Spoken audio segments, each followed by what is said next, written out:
Good evening, everyone. Thank you for your patience in waiting tonight, and thank you all for being here. Today's meeting is a regular meeting for Wednesday, June 24th at 7 p.m. Can we all please rise for the Pledge of Allegiance? Pledge allegiance to the flag of the United States of America, to the republic for which it stands, one nation, under God, indivisible, with liberty and justice for all.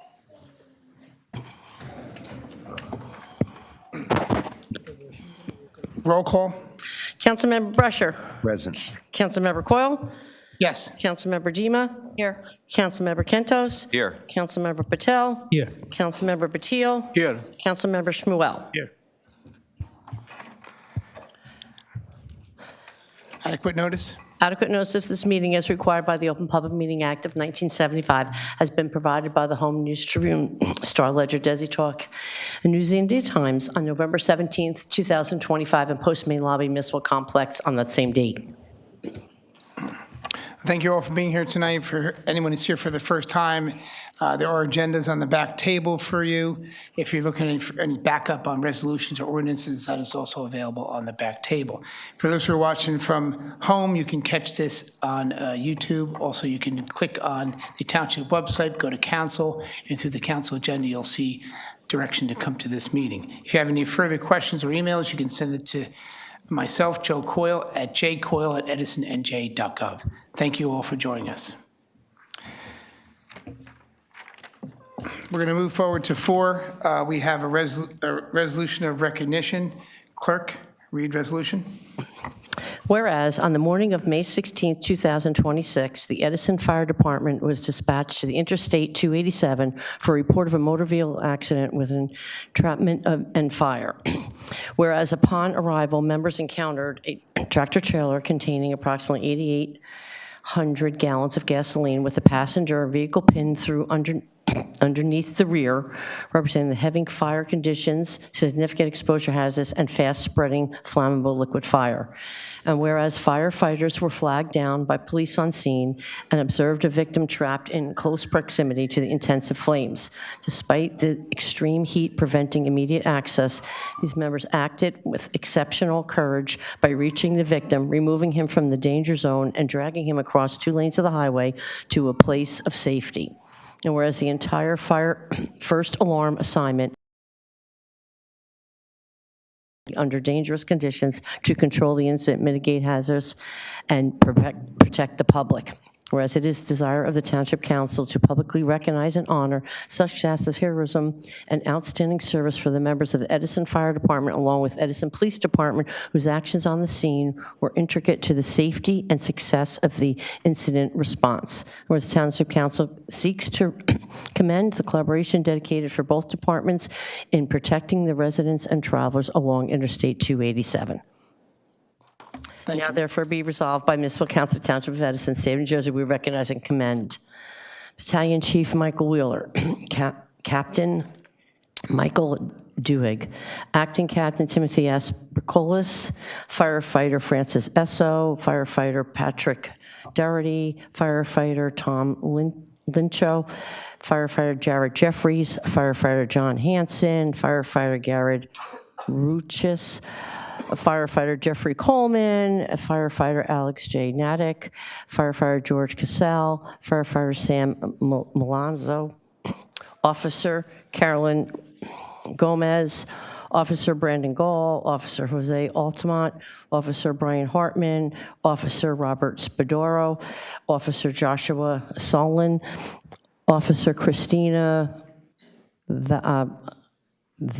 Valdelas. Valcapable, sorry. Officer Ronald Sams, Officer Matthew Turner, Officer Jeremy Jeffries, Officer Anthony Pallone, and Sergeant Joseph DePasquale.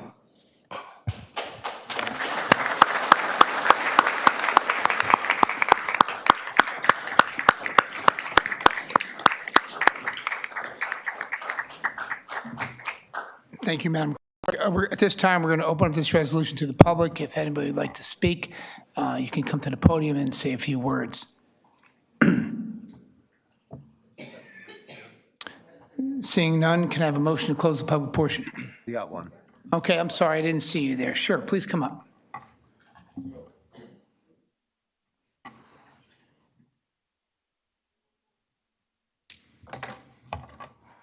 Elizabeth Conway, 20 Netherwood Circle. You're welcome. I could not let it go without talking about my appreciation for all these gentlemen and women that protect our area and ran to a very dramatic situation. I applaud them and I appreciate you each and every day.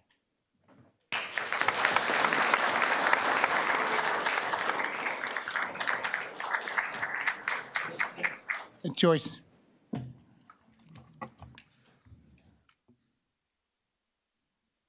Joy Ship, Edison, New Jersey. I applaud and I'm very thankful for our fire department, and they go places where I would never go. And that danger that I've seen, the fire blazing so much, it really takes really brave men to step in. And I thank them all for doing the things that they do to keep us safe every day. Thank you. And women. Wait a minute, I'm sorry. And women also, I must say, and women also.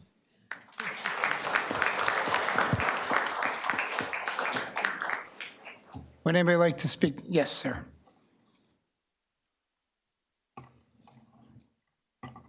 Kamlesh Patel, Greenwich Road, Welcome. North Edison. A lot of people provide a lot of different services, but these gentlemen and the fire department provides the most selfless service you can ever find. In order to put yourself in complete danger, to help others who are already in danger, special breed. So thank you so much. Salute to all of you.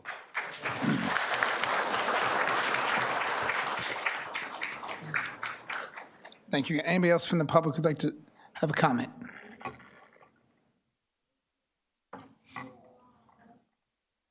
Seeing none, can I have a motion to close the public portion? Motion. Can I have a second? Second. All in favor, say aye.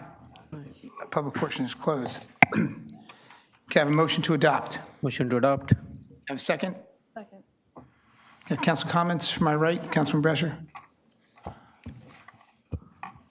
I wasn't there that day, but I did read about it, and I have heard about it.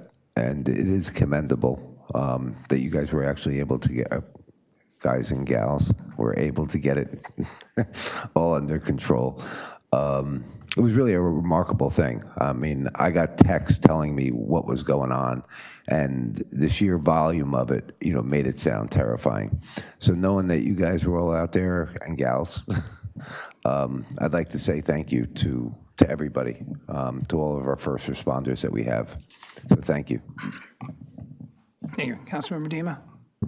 I just wanted to take a moment to thank the first responders who served our township during, we have the two resolutions, so I'm for both resolutions.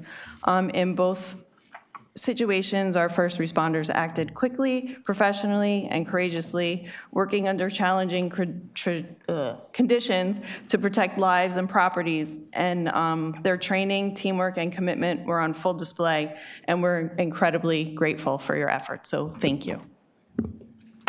Council President Kentos? I just want to say it's incidents like these, large incidents like this, that remind us how important our first responders are. I mean, a huge catastrophic fire like this, and to the public and to our first responders. So I commend them all. I appreciate our first responders in town, and I want to thank them for doing an excellent job. And I pray for their safety all the time. Thank you. Councilman Patel?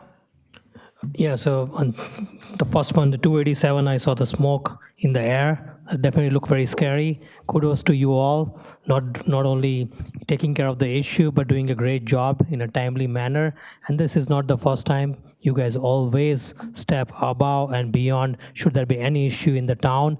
A lot of residents don't realize that, but it's the amount of efforts that you put, your life you put at risk, and that's totally incredible. All these years, Edison has been safer and better, and thanks to you all. Great job. Councilmember Patel? Thank you, Council President. This was one of the finest, I would say, the coordination, the communication between the police, fire, as well as the residents. Also, the administration, they were very quick to inform the council members what was happening. Kudos to all the firefighters who were involved, including the police officers. I always say that we are the finest and the best police and the fire department in the state of New Jersey. Again, kudos and keep up the good job. Thank you. Councilmember Saf Shmuel. I want to say that it's an honor to recognize a group of individuals who don't seek recognition, but certainly deserve it. While most people see danger, our brave men and women of the fire department and the police department run towards it. They demonstrate exceptional courage, professionalism, and teamwork under difficult conditions. On behalf of our residents, thank you for your services, your sacrifice, and your unwavering commitment to protecting our community. Thank you, Councilmember. Just for myself, it's wonderful to see the turnout for public safety, and listening to this situation that happened on Route 27, I can't imagine being the chief at that moment of the fire department and being the chief of police to dispatch the different agencies to be there at that time to make what needed to happen for such an explosion like that. If you're any town surrounded by Edison, you're lucky to have the mutual aid that we can provide for your town. I mean, you are fortunate. What we have here today in front of us and what we have for those who are not here today is quite amazing. It's impressive, the training and the time you take and the amount of moves that are happening on the way to a call like this. It's unimaginable to know what it's like to be in a fire truck driving 70 miles an hour in your gear, not knowing where you're going to wind up going.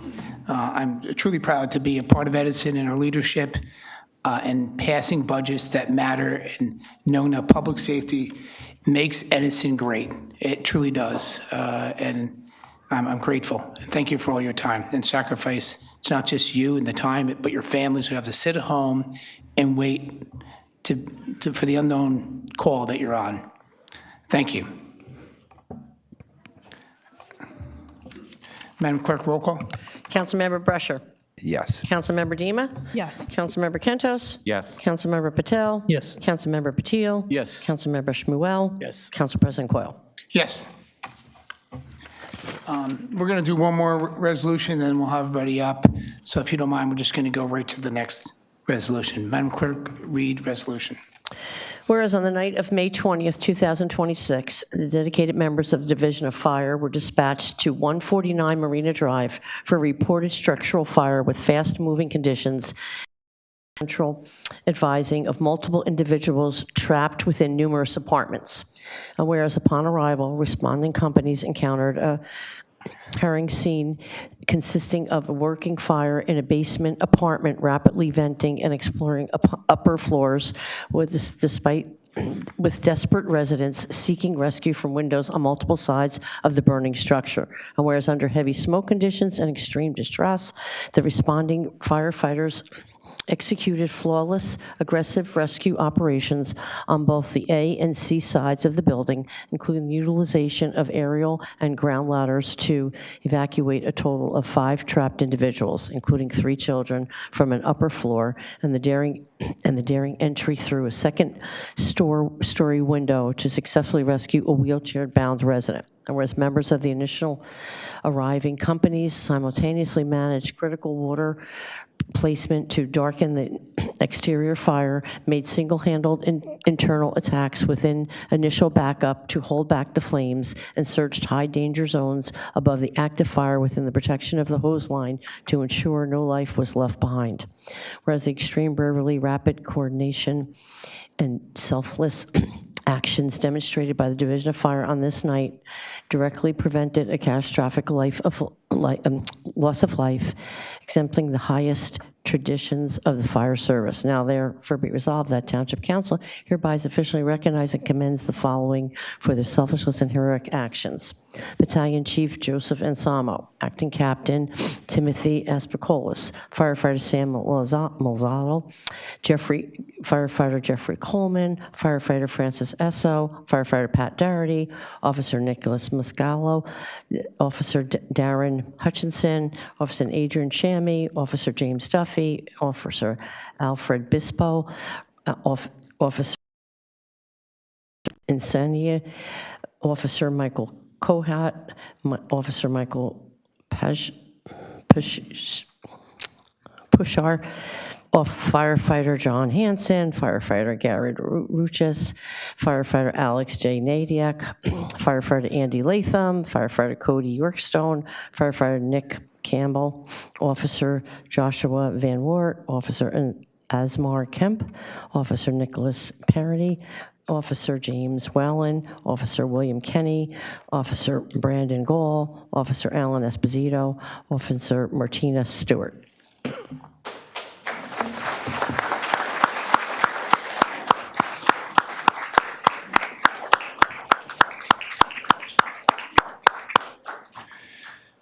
At this time, we're going to open up to the public for any comments. Would anybody like to raise their hand? Yes, Mr. Massaro?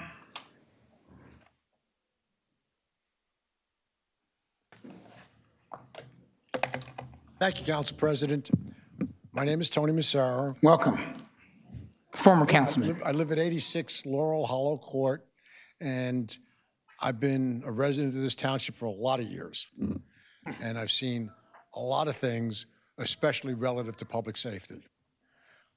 I've had the unfortunate task of doing what you're doing, deliberating over a budget. And at that time, you get a lot of complaints, a lot of snide remarks about what members of public safety receive and how much it costs. And it just frosts me when that occurs. Because as Councilman Schmuel mentioned, when there's danger, when there's a problem, we all run away from it. And at the same time we're running away from it, these men and these women are running towards it. And I've not seen in all my years here any instance of where any member of this township would be less than proud of what these folks do. And that comes from the top of the organization, that goes to the bottom of the organization. It's just part of the culture of Edison Township. And I, for one, couldn't be more proud. Thank you. Thank you.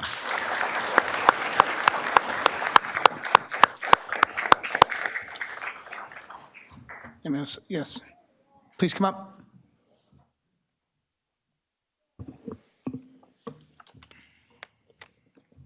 Elizabeth Conway, 20 Netherwood Circle. Welcome. It's very timely that we're recognizing these brave firefighters and policemen and two horrific happenings in a row, or not in a row, in the same year. But it's rather interesting that there's two resolutions on the docket tonight for tools and equipment for the fire department and the police department. Now, many times I get up and I call you out on spending too much money, but I'm going to let you know tonight those two resolutions went to good use, and we need to continue supporting our fire department and police department. Thank you.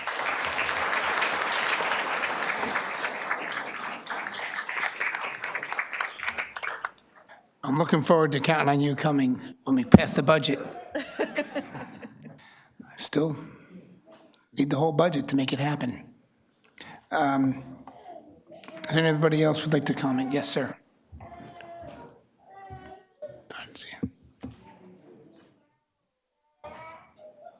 All I want to say, another great example of the selfless service that these Now, excuse me, don't let her leave. That's part of why we're all here. So do not leave. Okay. Another excellent example of how they save lives for all of us and make our lives very safe so we can sleep in peace. My request to all of them here, the common men of Edison, to stand up and give them a standing ovation, please.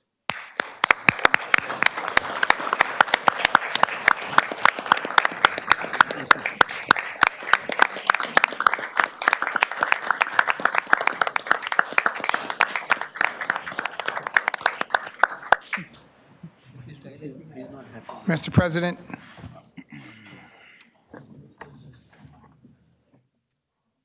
Council President James Walsh, the President of the Edison Welcome. Firefighter Association. Thank you, Council President. The Edison Firefighters Association would like to thank the Township Council for recognizing our members who responded to the tanker fire on Interstate 287 and the apartment fire on Marina Drive. These incidents spotlight the emergencies our firefighters and fire officers face while protecting the community.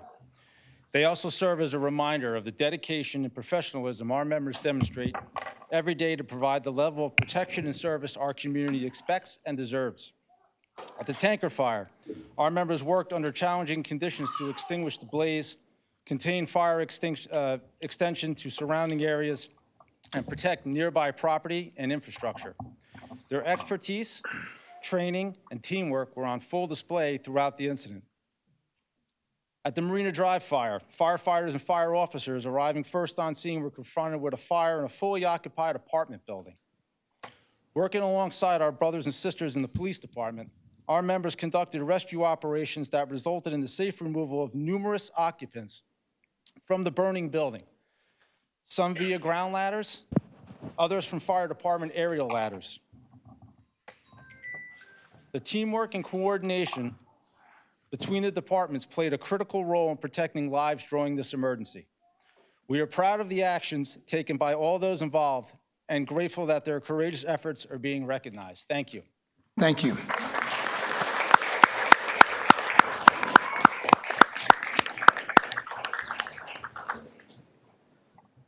Any other members of the public would like to speak? Seeing none. Can I have a motion to close the public portion? Motion. Have a second? Second. All in favor, say aye. Aye. The public portion is now closed. Can I have a motion to adopt? Motion to adopt. Can I have a second? Second. Any council comments? Council President, Yes. this is one of the finest example, possibly when people recognize there is a fire. Firsthand, I would like to thank Chief Toth, who gave the demo to this council. Actually, I was fortunate enough, I think, the council president as well. We went through the exercise, and it was, I don't think even common man can look through that. It was so difficult, and all of you go through this every single situation. So these residents are counting any day and every day. So again, thank you for your service. Thank you for saving the life, and we can always count on you. Thank you. Thank you. And the council, thank you. Council President? Any council, yes, Council Vice President Kentos. No, I just want to point out that on May 20th during this fire, we actually had a council meeting here. And I believe there were 2 incidents on that day. This was the later one that took place later in the evening, and there was an earlier one. I think somebody might have been trapped, because I remember Chief Toth leaving. And, it just goes to show that, they're just not handling one incident a day. They could be handling multiple incidents, but they had 2 this day that I know of, and just want to commend them again for it. And again, I pray for all your safety. Thank you. Thank you. Any other members of the council would like to comment? Council President? Yes, Councilman Brescher? I'm going to echo what I said before, but I'd also like to put a little caveat, and to all the men and women, you know this, but the residents don't know this. When we heard the list of how many people showed up to these fires, and we know that our local fire stations don't have all those people, it's a massive coordinated effort to get all these engines down there and all these people down there to make sure that you can save every life that's possibly out there. And at the same time, I know that our chief works with other districts and mutual aid to make sure that we're still protected around the rest of the town. So to see that whole thing transpire is kind of, it's a very coordinated event. And the public, should know that. If you see by that list of how many people were just at that fire, it's kind of amazing. But again, I'd like to thank everybody that was also here. And thank you for your service to Edison. Any of the council members wish to comment? Thank you. I just, again, want to thank the men and women in both the fire department and police department, and I want to thank our leadership underneath Chief Bryan and Chief Toth. I've known the both of them for a long time. The chief always had that hair, and I had the same hair back then. But both of them have great resources, and I've been friendly with them for a long time. I'm truly confident when it comes to an opportunity, situation for this town, they are the best leadership to coordinate with everyone in leadership in all departments. And I want to commend all of you for coordinating and communicating together.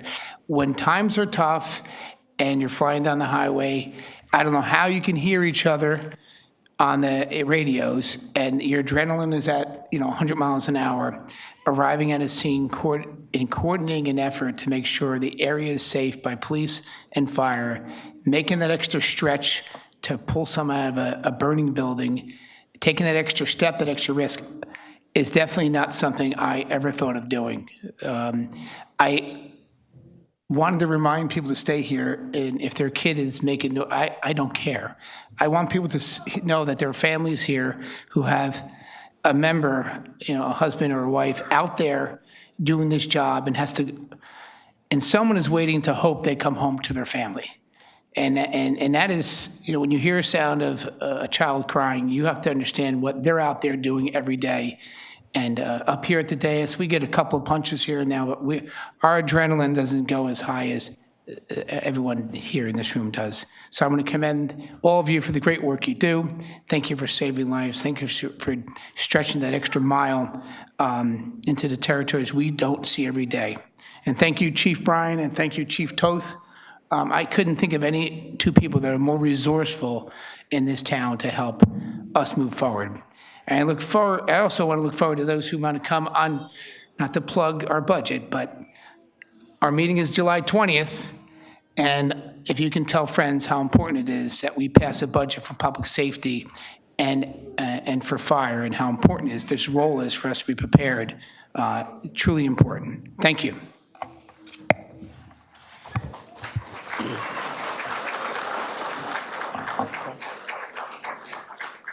Madam Clerk, roll call. Councilmember Brescher. Yes. Councilmember Dima. Yes. Councilmember Kentos. Yes. Councilmember Patel. Yes. Councilmember Patil. Yes. Councilmember Shmuel. Yes. Council President Coyle.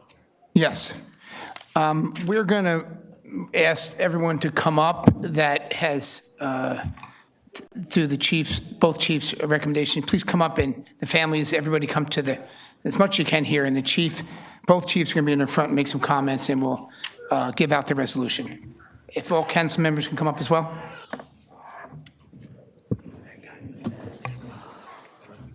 Let's turn it right. Yes. Thank you, everybody, for coming. I want to congratulate all the firemen and women and all the policemen and women for this. Working together, they save lives. The 287 fire, unfortunately, somebody succumbed to injuries, but it was after 24 hours, but they did everything they could. But the Marina Drive fire, by far, working together, saved lives. Chief Bryan and me talked to the council, and they put this resolution together, but I want to commend everybody here. Thank you, Chief Toth. Council President, Council Vice President, and esteemed council members, thank you very much for the kind words. Very much. I want to thank Mayor Joshi and his staff and the council for providing the equipment that we need to succeed. Police, fire, public safety, we all need the best equipment. We have the best training. We have the best individuals here in Edison Township. I am extremely proud to head this police department. I am extremely proud of each and every one of our members of our police department, almost 200 members, men and women, that put that uniform on every single day and put their lives on the line. And the collective effort between our esteemed fire department and the police department together, what they've done is save lives, because that's what they do every day. They're out there and they save lives. They put their lives at risk to save the lives of people in Edison Township, our great residents, and not only that, the people that visit our great town in Edison Township. So my sincere thank you to all my officers and also the firefighters. Thank you very much for your sacrifice. Thank you, Chief. Where's Chief Toth? Is he? He's behind me somewhere. Chief, you can say a few words? Okay. Now, everyone's got to be quiet around here. Okay. I said them, but it was when everybody was walking up. I couldn't be more proud of the fire and the police department working together, the men and women of the fire department. That wasn't your average call. As Council Vice President Kentos said, on that night at 6:40, we had that heavy storm, and there was a house fire report with people trapped or a lady trapped. Luckily, they got there. That wasn't the case. They knocked the fire up at 11:40 p.m. that night. They got the call with multiple people trapped. And when I pulled up, I saw firemen laying down, their bottles were out, and people working together, rescuing people out the windows. And I believe one was paralyzed from the waist down. So I commend the police and the fire department working together. Those people know that you made a difference in their life. So congratulations to all of you. It means a lot to this township. Thank you. Thank you.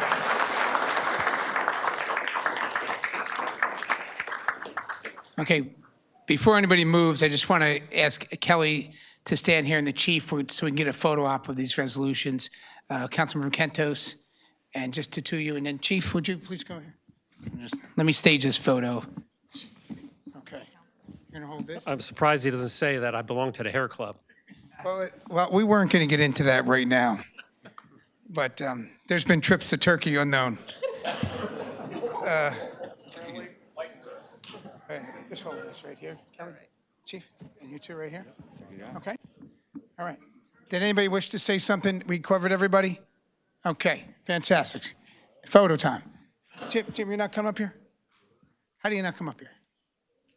Jim Walsh. Jim, come on up. Come up here. Find the guy to come up here. It's humble, too humble.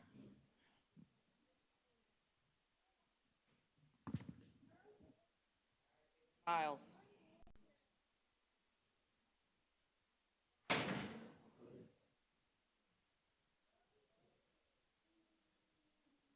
Oh, good girl. All right, I got mine. Okay. Okay, we have a stack of resolutions that will be given to each one of you. I'm sorry we're not passing them out, but the clerk has them, and if you want to stay all night, we can pass them out individually, but we have a stack to give to the chief. Okay, this is yours, but we have copies for each person, each officer, each firefighter. Okay? We're good? We're done? Yeah, you're good. Thank you all for joining us. Thank you very much.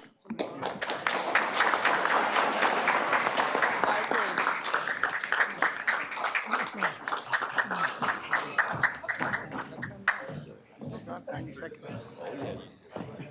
45. Nice to see you. Sorry, Ken. Nice to see you, man. Good. You're going to see me sometime. Nice fun. Gotta see you. You all right?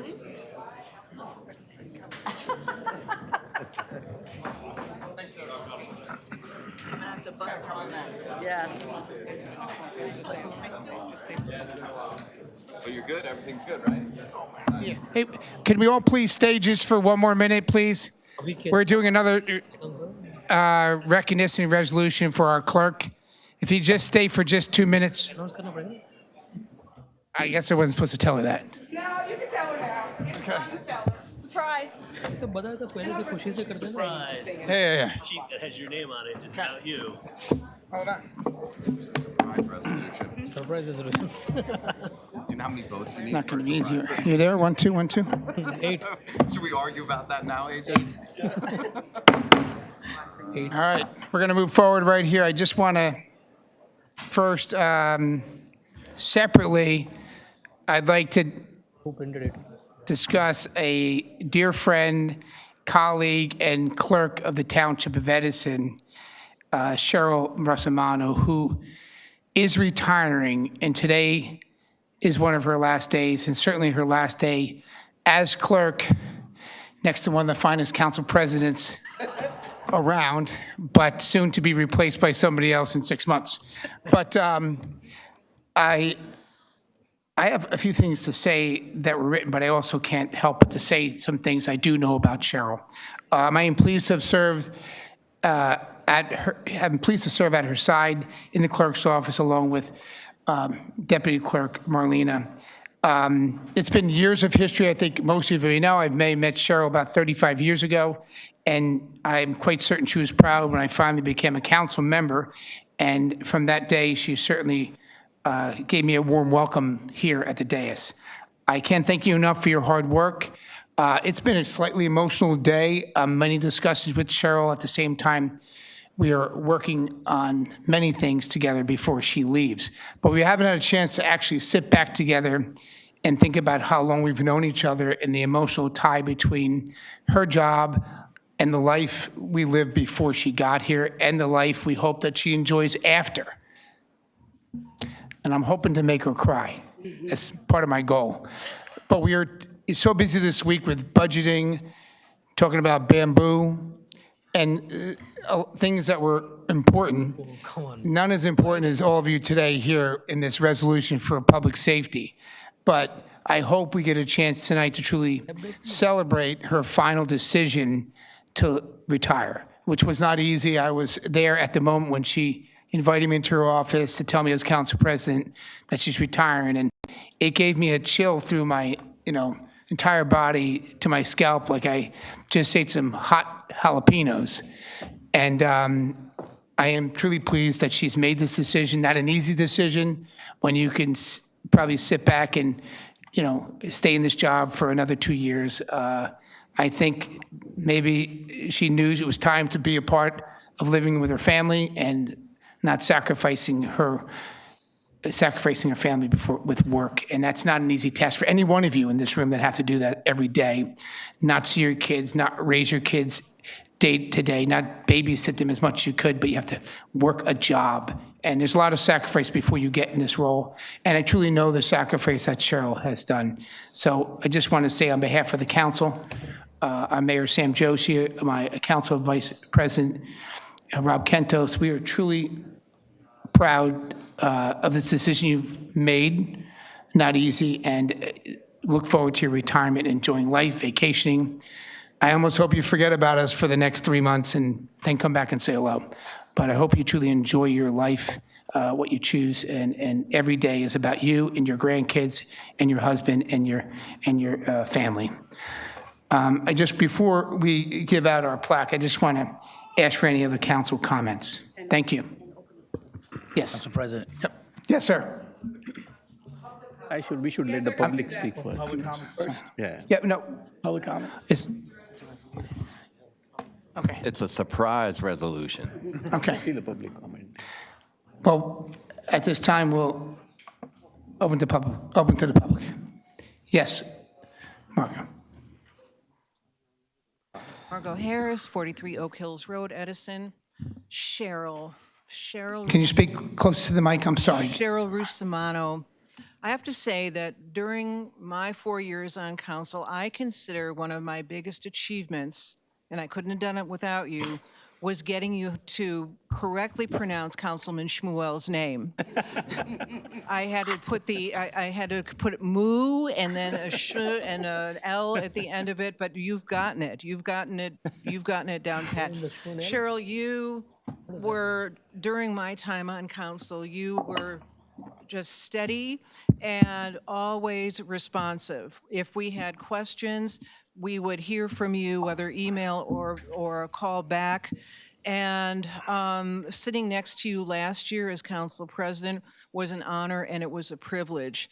You've done a wonderful job, a wonderful service. You've earned this retirement, and I hope that you're not a stranger around here. You will be missed tremendously, and we cannot thank you enough for your service. You're going to be you're going to have some big shoes to fill.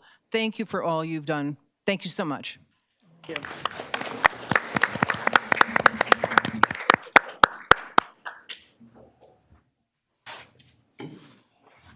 can call.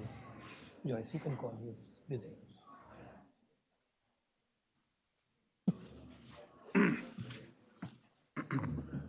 Yes, Councilmember Massaro.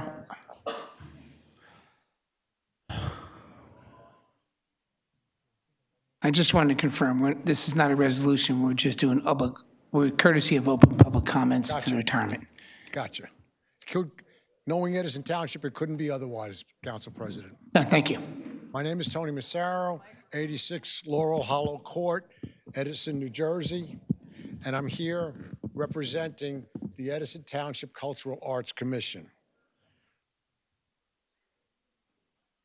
Cheryl, congratulations, and I hope the next phase of your life is what you wish it to be.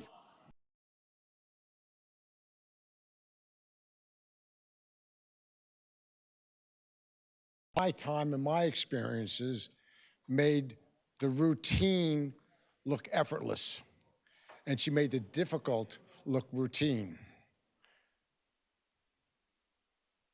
For you as council members to fill that seat is going to be very difficult. I would suggest, though, that, from my humble opinion, you might not have to look too far because that person may be in your presence this evening.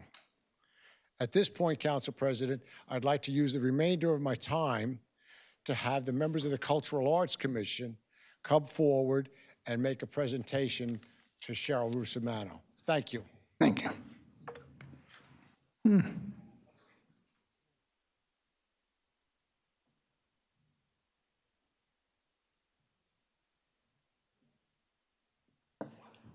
Molly.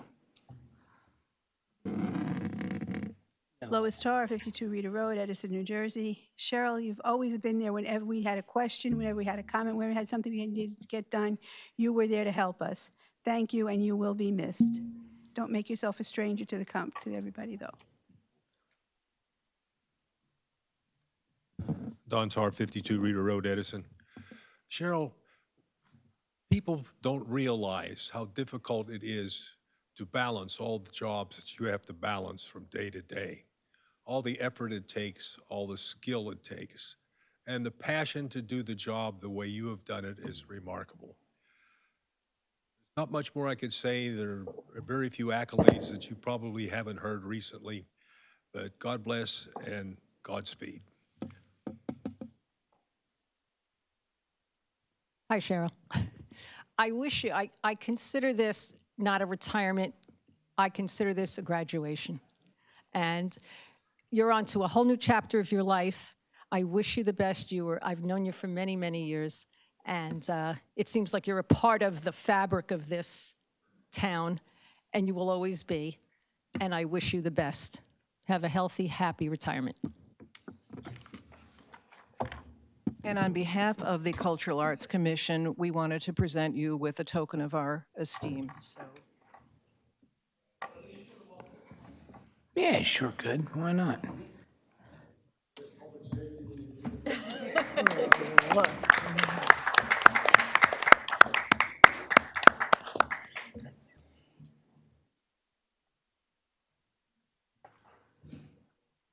I'm sorry. Walter Stoschel, please.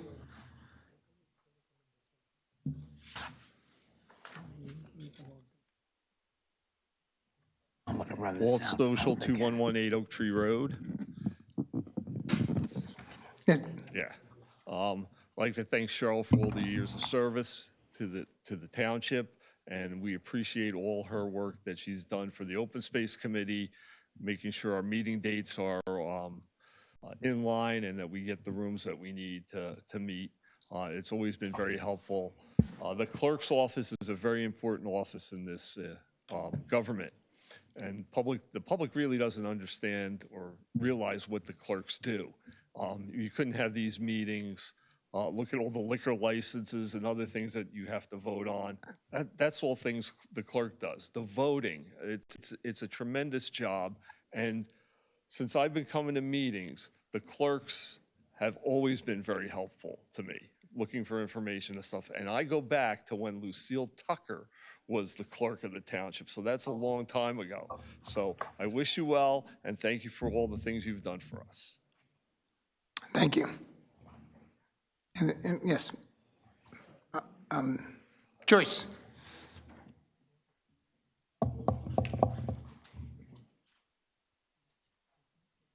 Ship Freeman, Edison, New Jersey. At first, this person told me they're Republican, and they love the fact that you're non-political. They said that's a very good part about you. Lois Wookie told me to give you all her love and that you are an outstanding person in the office of the clerk. And I'm telling you now, a lot of things, I didn't realize how hard your job was until I sat in a seat. And I seen how you had to schedule this, how you had to do this, how people were always coming up against other people and all the craziness, the dysfunctionalness that you had to sit through, and you made it through, which is good because you deserve a vacation sitting through all this stuff, especially in Edison. Matter of fact, they should pay for your vacation and send you to a spa off someplace just to enjoy yourself, your husband, and your children. But everybody knows if you sit in that seat next to Cheryl, she's very, very helpful. Things you think you know, you don't know. And never, ever, ever did she ever take a side. If you're sitting in that seat, she's very, very professional. And I think that's very good. And I think that she's one of the most outstanding persons whatsoever in this building. And they don't know they're going to miss you until after you're gone, because a lot of people don't realize what they have until after it's gone. So best of luck and everything with you and your family. Have a great, matter of fact, start off with a good summer at all. Thank you. Thank you, Amos. Yes, please.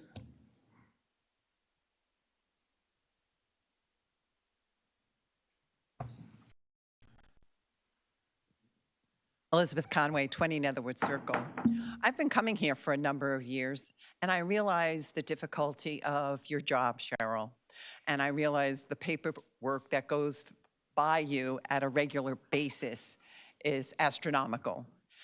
But the hardest thing, from my perspective, is dealing with them. And each year, dealing with a new president. It reminds me of the catcher of baseball having to deal with each and every pitcher.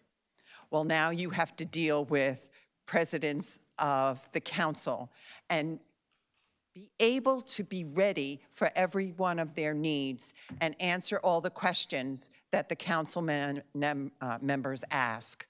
But the one thing I'm really going to be sorry about is many times I get up here and I ask a question and I don't usually get the full answer or the assistance that I truly think I should get, even though I may not. But being able to reach out to you and to get an explanation that I truly understand is so worth your weight in gold. And Marlena, she taught you well. So Godspeed to you. Good luck with your family. A new job is becoming. I have a t-shirt that says, I am not retired, I'm a full-time gammy. So you may not be retired, but whatever they call you will become your full-time job. Your life will change and it will be different and you'll love it and we will miss you. Thank you. Thank you. Any other comments from the public? Seeing none, this is not a resolution, so we don't have to have a motion to close. This is just comments on her retirement. But we do have something special for Cheryl, and we have a nice, beautiful plaque, which if we could all, wait up, we got comments from our council members. Did we finish our comments? No. Okay. Oh, right to my right, Councilmember Brescher. Right to your left. Cheryl, listen, I'd like to thank you for your service to the town. I'd also like to thank you for helping me as a council member. I know it can be difficult at times. Yes, most people know it can be difficult, but you've always come through for me. I will tell you that. But being that you're retiring is good news. I enjoy hearing when people retire because we can't spend our whole lives working, giving it to the town. We do need to have a portion of our lives that's just for us. So I do hope that in your retirement, you can go out and get yourself a convertible and, let that wind come down and take them grandkids out. But thank you, and thank you for helping me. I truly appreciate it. Councilmember Dima. It's only been 6 months, but I just wanted to say thank you. You've been very helpful from the day that, I stepped on board up to the dais, and I want to congratulate you on your retirement and just thank you. Council Vice President. Cheryl, I want to thank you for your years of service to Edison Township. I truly appreciate all Edison Township employees, and especially you. I want to thank you for, it's only been 6 months, like Kelly said, for me as well, but you welcomed me with open arms. You've taught me so much in a short period of time, and you stand by my side. You're available for anything I need. And I just have this weird feeling that I know you're retiring, but I still call people who retired from my job for advice. So unfortunately, I probably will be calling you a lot, but enjoy your retirement. And again, thank you for serving Edison. Maybe a fee, processing fee. Cheryl will discuss that later. Consulting fee. I'm sorry, Councilman Patel.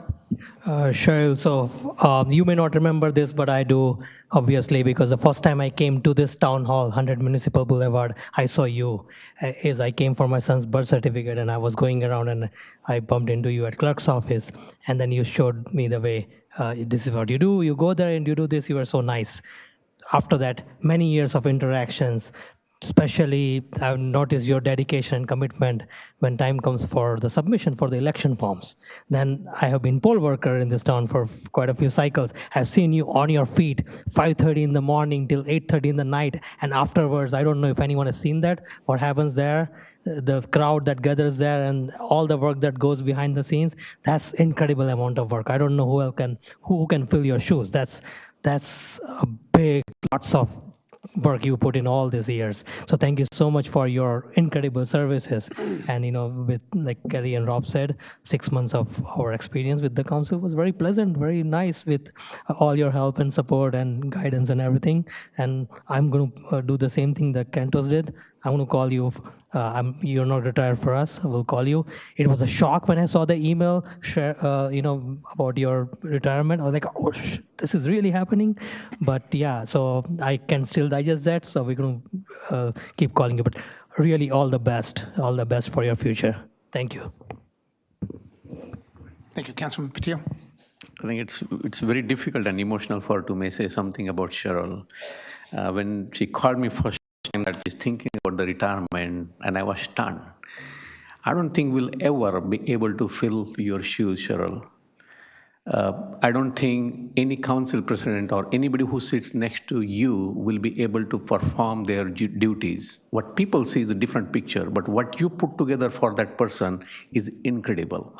And I was fortunate enough to sit next to you, and it was a learning lesson, even though audience doesn't know what goes through that.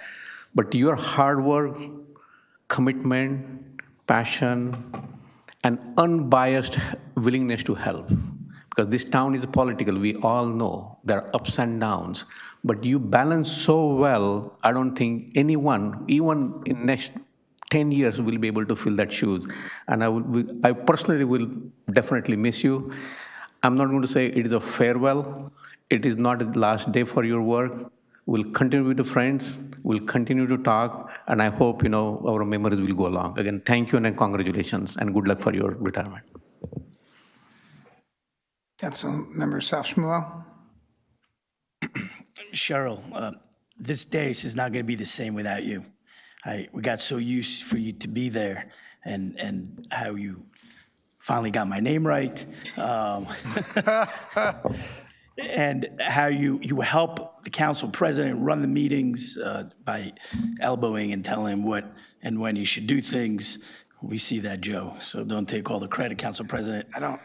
But a really heartfelt thank you to you, because when I came into this position, you brought me up to speed very, very, very quickly.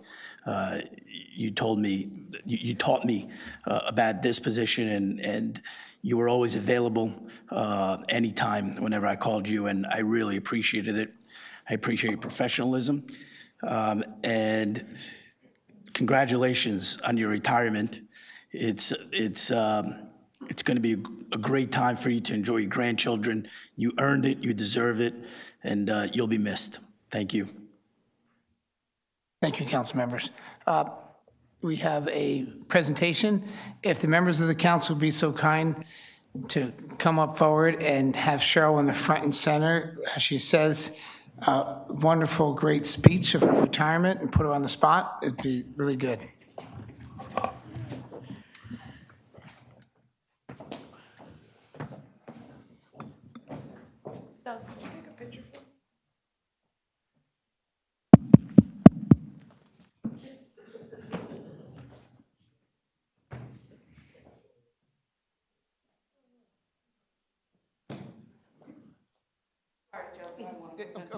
Sure.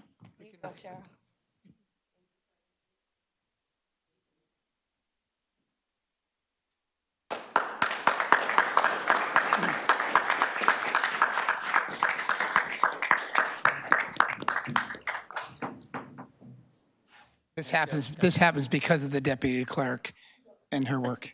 But I just want to hand this microphone to Cheryl to say a few words, and you can take as long as you'd like. Short and sweet. Now, come on. I'd just like to say it's been an honor and a pleasure to serve this town for 14 years. I've lived in it for 45 years. I'm a resident of this town. I raised my children here. My daughter has 2 businesses here. I'm not going anywhere. I love this town, and I'll miss all of you. And listen, I couldn't be as good at my job without my girl by my side since my last one retired. I no sooner start, and I had somebody retire on me, and it was a new career for me. And Marlena, you are best. Thank you. Thank you. All right, no more tears. I want to call Jessica too. I want Jessica to be in the picture. Sure.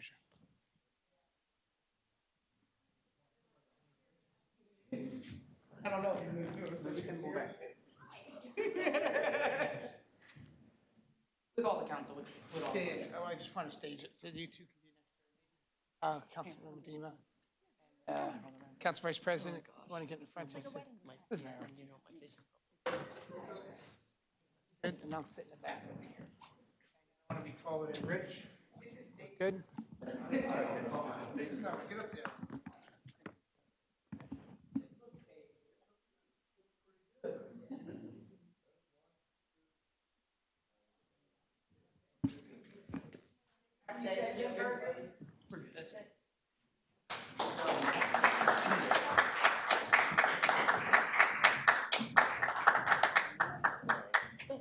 Wish you could be bigger.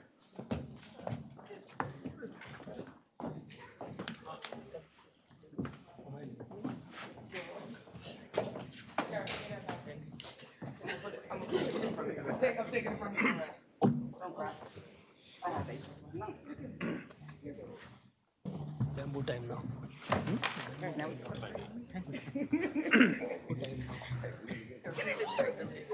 If I can have a motion for a 2-minute recess.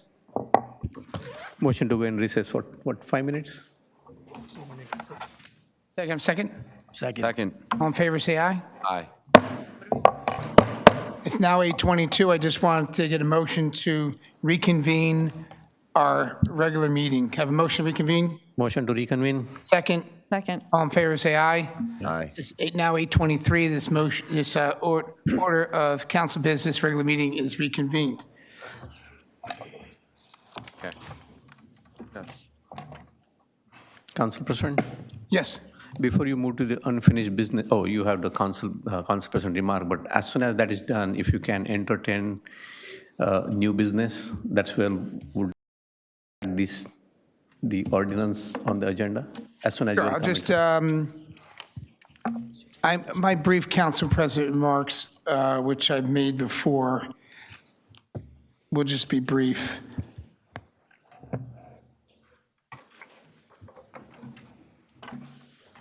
I have no council president remarks. Nothing more than I said already about Cheryl, our clerk Rossmano, and the great work she's done along by my side. This is my second time serving as council president.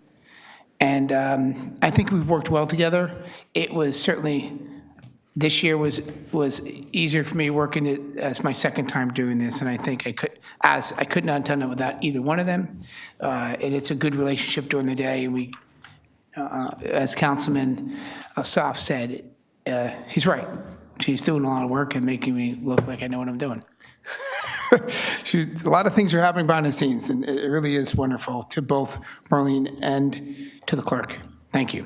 Yes, Councilman Ajay Patil, you have order of business? Yeah, but it's a new business, and I would like to move the motion to add the ordinance number, which we don't have the number. Ordinance amending Chapter 25 trees of the Edison Township Code to resign Chapter 25, Section 17 bamboo. Okay. Just one moment, Councilman. I just want to make sure the order of what you're requesting. I'm going to pass this to the attorney. I think, is your first motion to rescind the current bamboo ordinance? Correct. Okay. That's to add on the agenda. Yeah, okay. And what number are we going to do? What number are we going to give it, Madam Clerk? You know, I guess 2284, 2026. 2284 what? Dash 2026. All right. And this is to rescind. To rescind the bamboo ordinance that he has. Councilmember, do you want to readdress your motion, just so we clear? You have motion 2284. That's correct, Council President. Again, making it very clear that the intent is not to eliminate the bamboos. The intent is to codify it correctly that anyone who has a grandfather should not be punished. Anything between the two homeowners should go to the civil court or wherever it is, and that's the reason we need to work through some fine tuning and not at the discretion of any zoning officer or the health officer. It should be by law. It should work equally for every single resident. That's the reason, we are resigning at this point in time. Not that we'll be entertaining bamboos. It will be added with some modification. Thank you, Council President. Okay. So let me just clarify. As far as I know, the motion is to rescind the ordinance that is currently on the books today. Do we have a second? Second. Okay. You have council comments. Any council comments? Well, okay. Yes, I originally did pass the ordinance because I realized that bamboo is an issue. Invasive species are an issue. But the whole enforcement aspect and how we were putting the ownership seems to be problematic. And simply put, the simplest way to explain it is that if my property has bamboo, my neighbor doesn't complain when my bamboo grows onto their property. And then I move and somebody else comes in and they get rid of my bamboo that was there. Now they can call the code official for the neighbor, but the neighbor never planted the bamboo. So this just leads to like a problem for us for enforcement. And I think the whole, leaving it as like a civil matter is really a better way to go about it. Even though I do recognize that the species, that running bamboo is bad. So that's why I'm supporting changing this in a way. That would be it, Council President. Okay, thank you.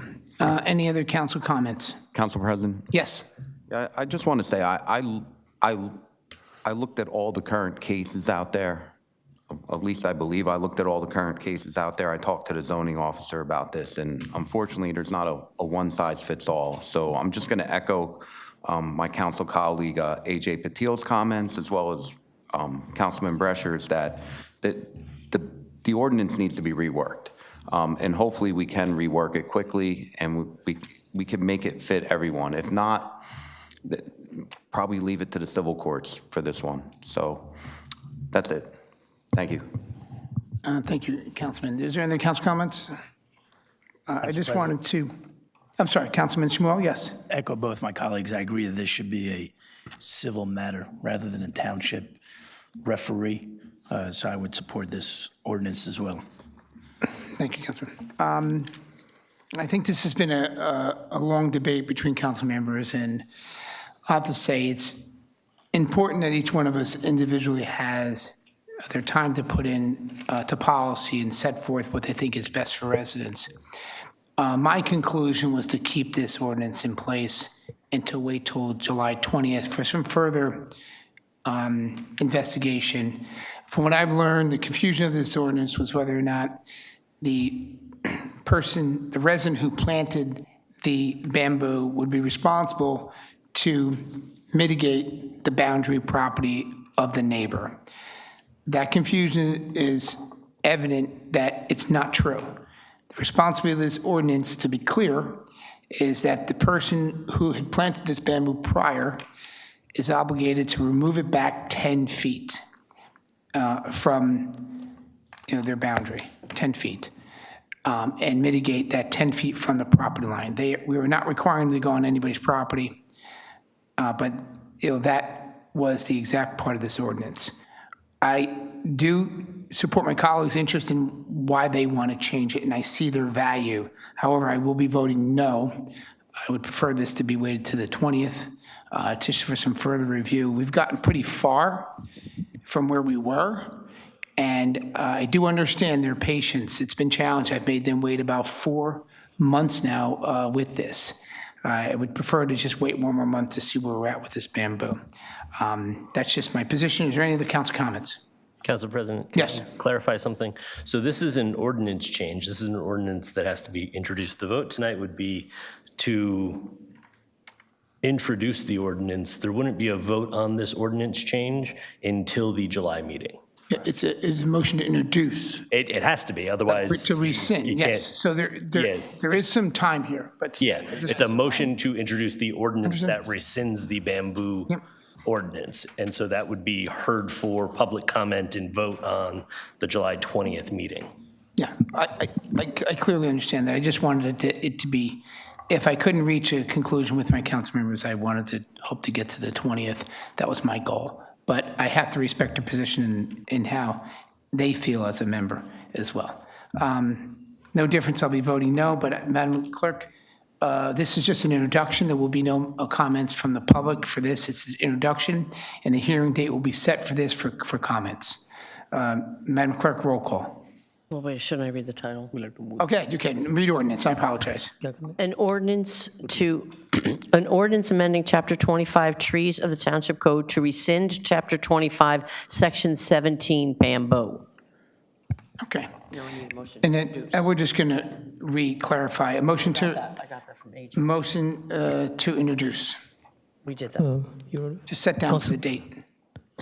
Council President, I move this ordinance to be passed on first reading, published according to law for further consideration, and public hearing set down for July 20th.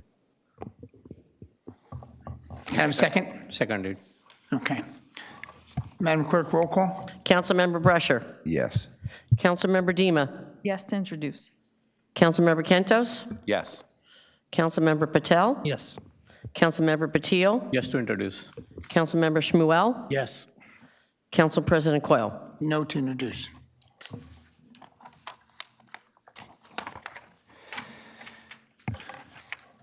We have, just one second. Introduction. Let's pass introduction. Which one, where's this, 22? We have a, hold on, 2285? Or 22? Yep, so there's If we have another one, it's 2285. and there would be 285. Okay. So you have another one This you're is- working on? Do you want to do the mirror one for the state? No, not at this time. Okay, no problem. Okay, thank you. That's it for the new one? Yep, that's it. So we're moving forward. Unfinished business. Number 6, unfinished business.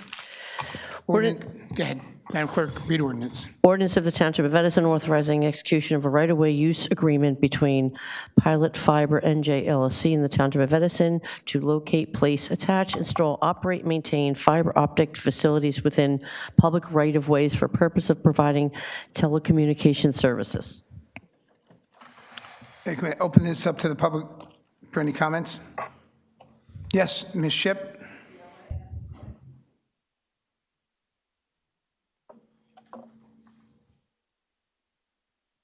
Question. Joy Ship, Freeman, Edison, New Jersey.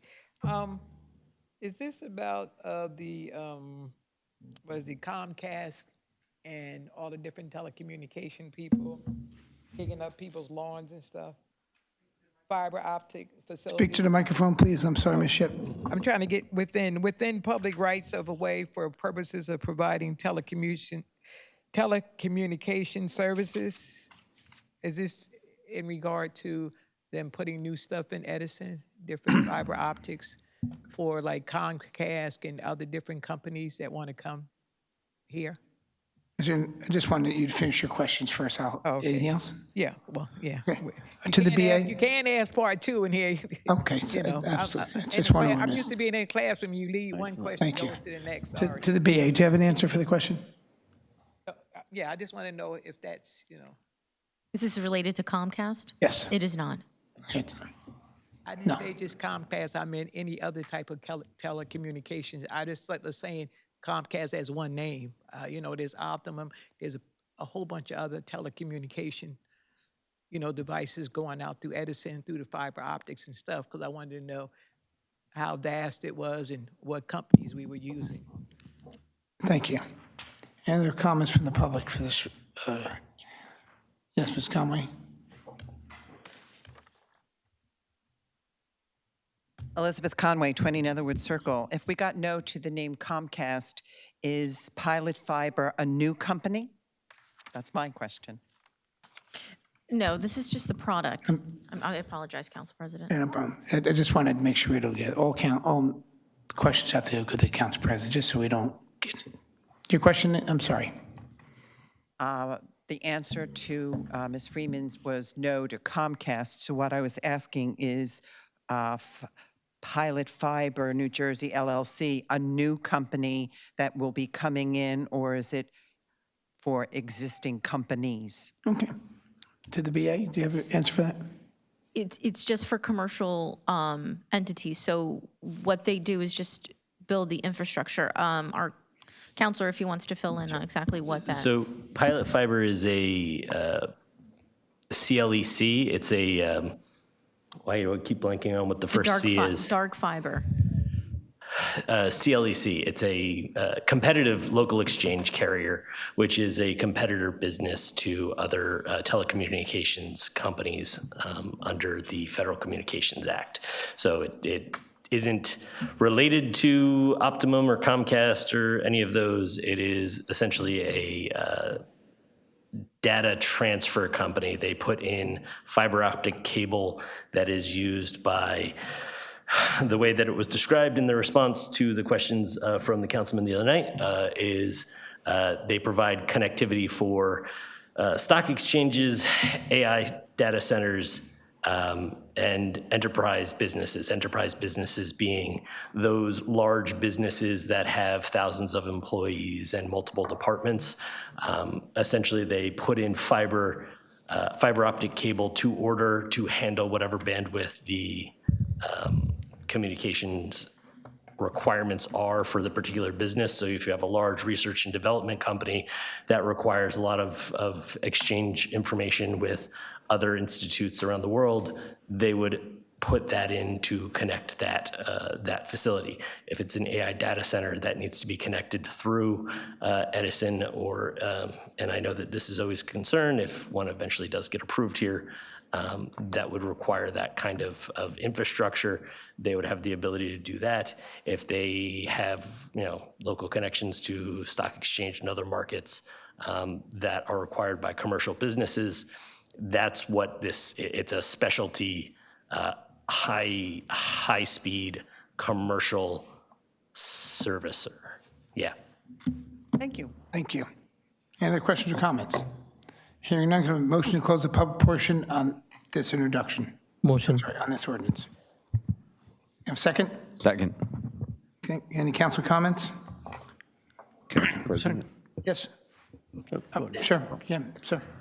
Okay, I Googled this company. What they seem to do is, yes, they do financial networks. They're pulling cable so that we get to a new world with AI and data centers. I happen to be, I guess I'm against data centers and I'm against AI just because I look at it like jobs are going to disappear and we're going to be dependent on the government for our livelihood. And I think it takes away purpose from human beings. So because of that, I'm not looking to help facilitate that growth, whether it be approving data centers or approving fiber being pulled. Currently, I know many people in the IT world that have been laid off. Anybody read the papers recently, you probably are going to read that there's another 8,500 jobs that they're losing here in New Jersey alone. Okay, and they're losing them because of the AI. The companies now are using the AI as opposed to, and everybody that thinks that they're protected, you're not going to be protected. Because once this happens, our teachers are going to be gone. It's a cascade effect. And you can't say that your children could be a plumber, because when your IT people and your lawyers and your teachers and all these people don't have jobs, there are no construction for those jobs.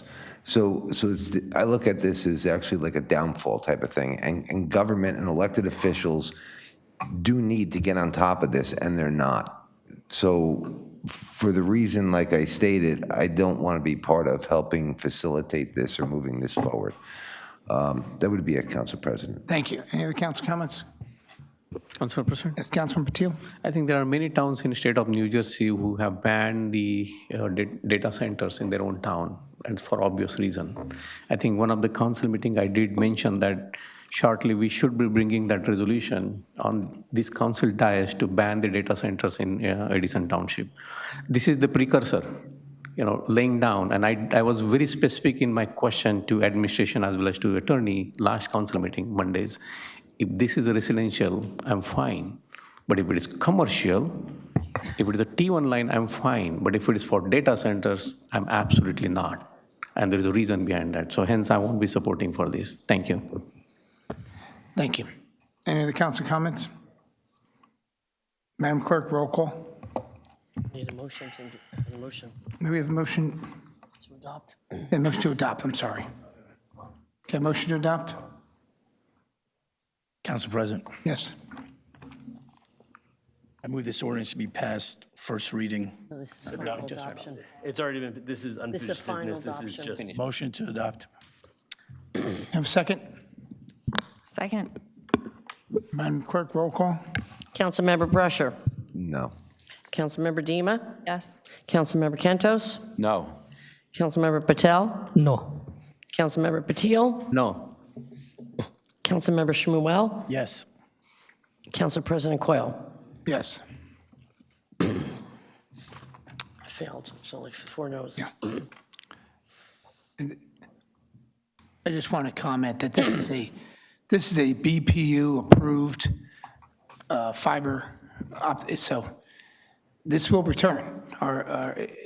This is a formality for us to pass, and I do support my colleagues, and I definitely have an issue with data centers. However, this is an issue through the BPO, and we will look where that goes next time, for the next, when it returns. Thank you. Moving forward, this is, clerk, read ordinance. An ordinance of the Township Council of the Township of Edison accepting an easement on a portion of Block 124, Lot 20-04 along Route 27 in the vicinity of 2193-2195 Lincoln Highway, Route 27, for maintenance purposes. I'd like to open this up to the public. Any questions or comments? Seeing none, I'm going to have a motion to close the public portion. Motion. Do you have a second? Second. All in favor, say aye. Aye. Any council comments? And I'm sorry, motion to adopt. Motion to adopt. Do you have a second? Second. Any council comments? Hearing none, Madam Clerk, roll call. Councilmember Brusher. Yes. Councilmember Dima. Yes. Councilmember Kentos. Yes. Councilmember Patel. Yes. Councilmember Patil. Yes. Councilmember Shmuel. Yes. Council President Quayle. Yes. Okay.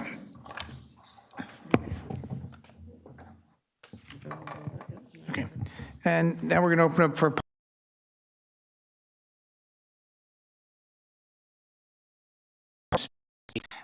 the first one is now on the resolutions underneath 8. You'll see they're listed under 8. There are proposed resolutions for spending, different contracts, and so forth. If you don't have an agenda, it is in the back, and you can get a copy of that, that you can comment on that. So right now, we're opening up the comments on the resolutions only. If you do want to talk about something else, that's going to happen at the end of this agenda, right at, we have it on 9, okay? Just so you're clear. And please open for comments for resolutions only. Yes, please come up.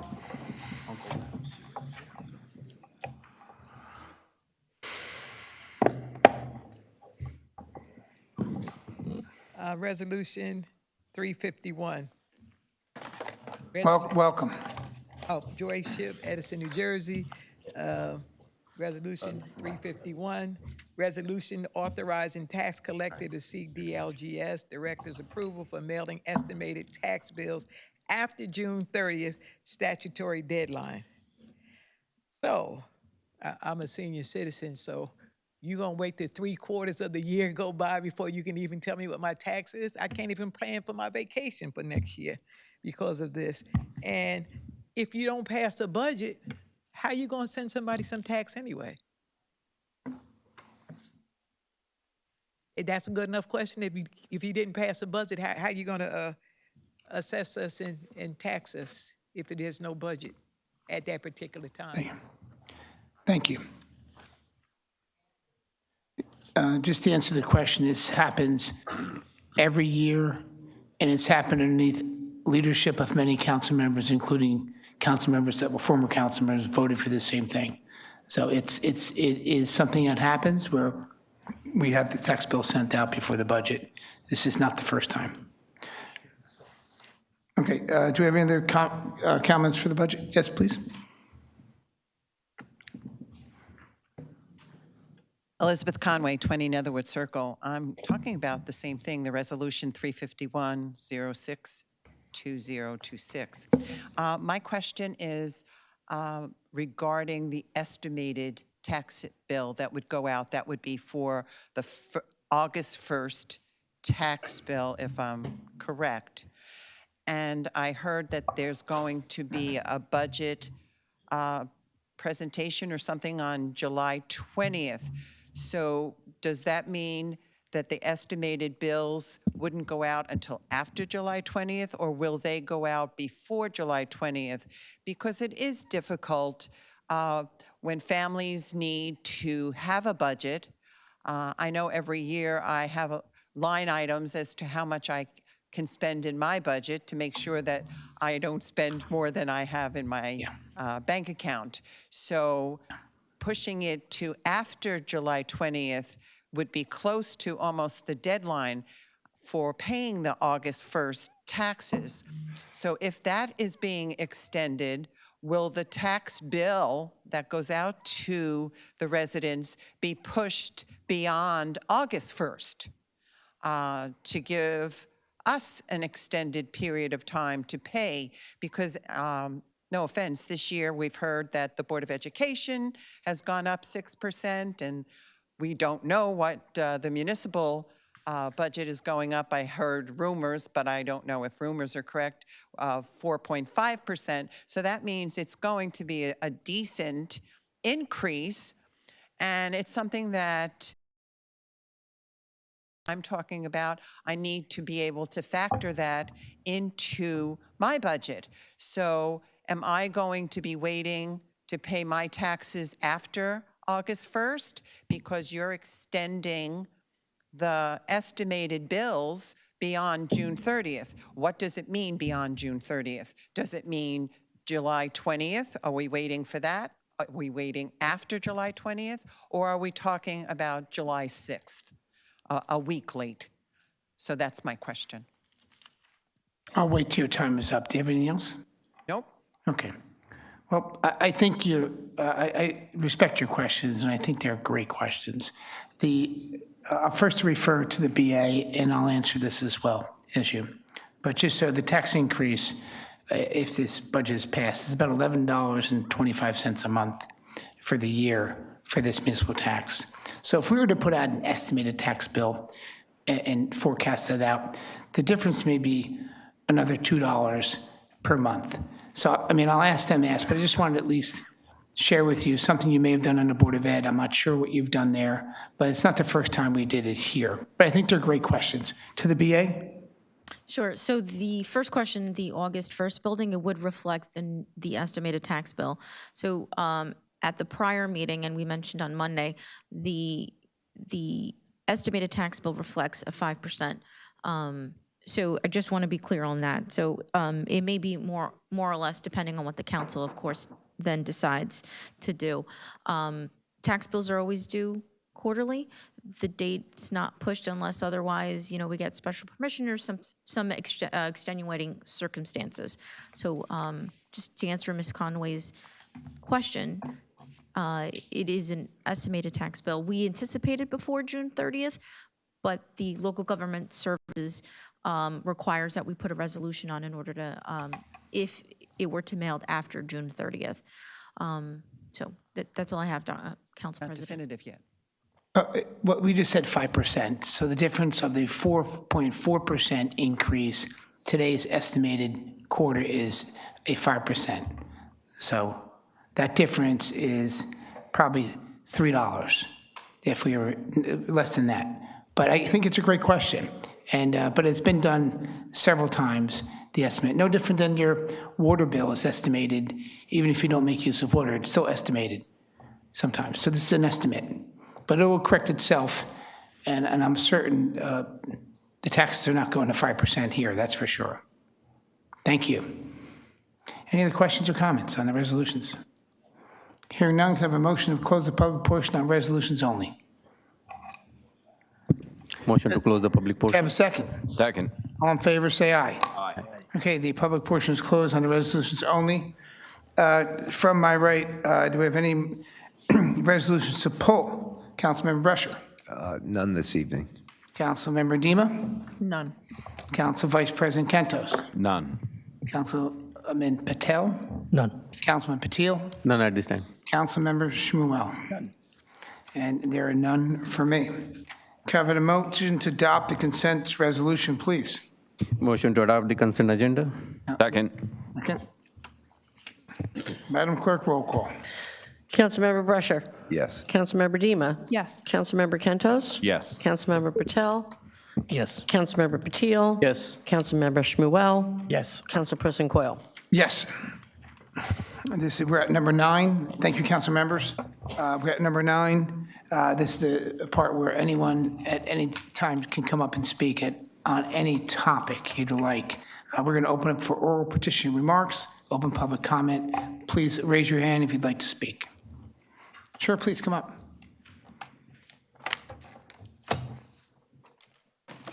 Hello, my name's Patrick Durick from Greenwich Road. Welcome. Thank you.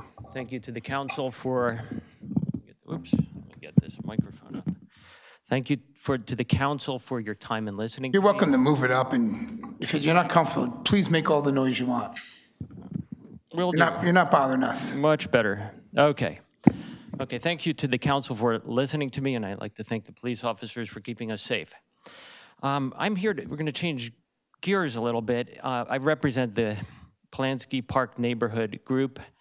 We've been quite shocked by the drastic and kind of extreme renovation of the quiet grove behind our house. We're pretty close, and it's kind of it's a pocket park. People walk their dogs, little kids kick balls. My daughters went out to play wiffle ball one day, and they said, "There's a giant mound of sand. What's this?" So we looked into it. Some of the neighbors talked to the director in the park and the laborers, and they said they're making an events place for musical events, loud events. A stage? What?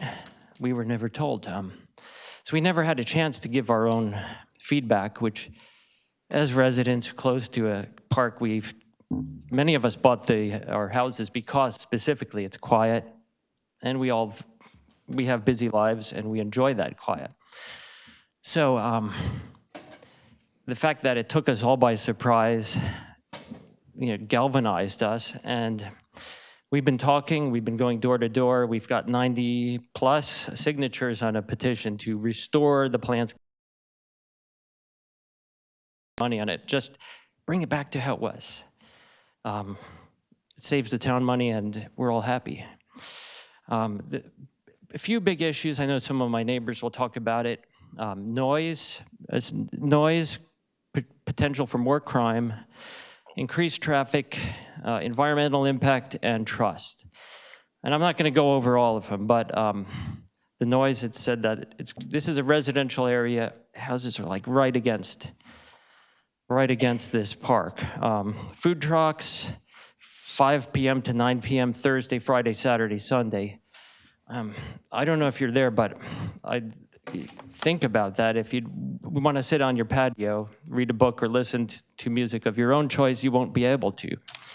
And so it doesn't seem right to me that it's that excessive, that to put a burden around Greenwich, Nicholas, Keene, and these communities, that we have to bear this excessive burden. And I can understand if it's a one-off, but if it's 4 days a week, 2 months, that's our summer. Potential for crime after, we know that the police officers will do a great job making sure it's orderly, but at some point people will leave, and people have to go home, even workers and law enforcement, and some will linger about. And they may look at their houses and say, hey, look, that house looks good. So that we're concerned about that. And we hear the town's able to park, they've given approval to park up and down our streets. That's a concern.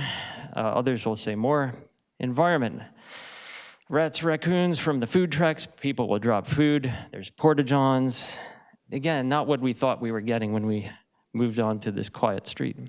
And then the trust. We feel like the mayor and the administration has breached our trust. And I went out and put signs for him.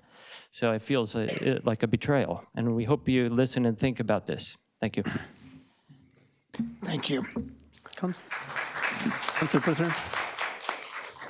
Do you want to wait to the end? Or no? I just want to, make a, not to address the resident, but, Monday's work session, I did ask through Council President or administration, have we done the survey? And answer was yes, right? Yes, the mayor did go and ask around the neighbors, and there was a request for a gathering space. So these are non-permanent structures, as you know.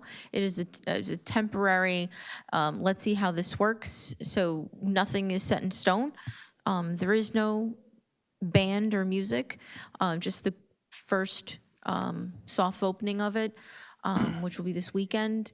We'll have an acoustic playing person there, so there's nothing in there that would amplify any additional noise than a regular, common space park would do. Because the reason I raised my concern on Monday morning, council meeting, was because we received quite a few emails from the residents. And rather than responding one, collectively on behalf of all of them, I asked that very specific question. If the survey was done, if the consent was taken, why there are complaints? But I will leave it here and we can hear from the resident. Thank you, Council President. Council President, can I just ask the BA one question? Sure. I would classify this as programming, right?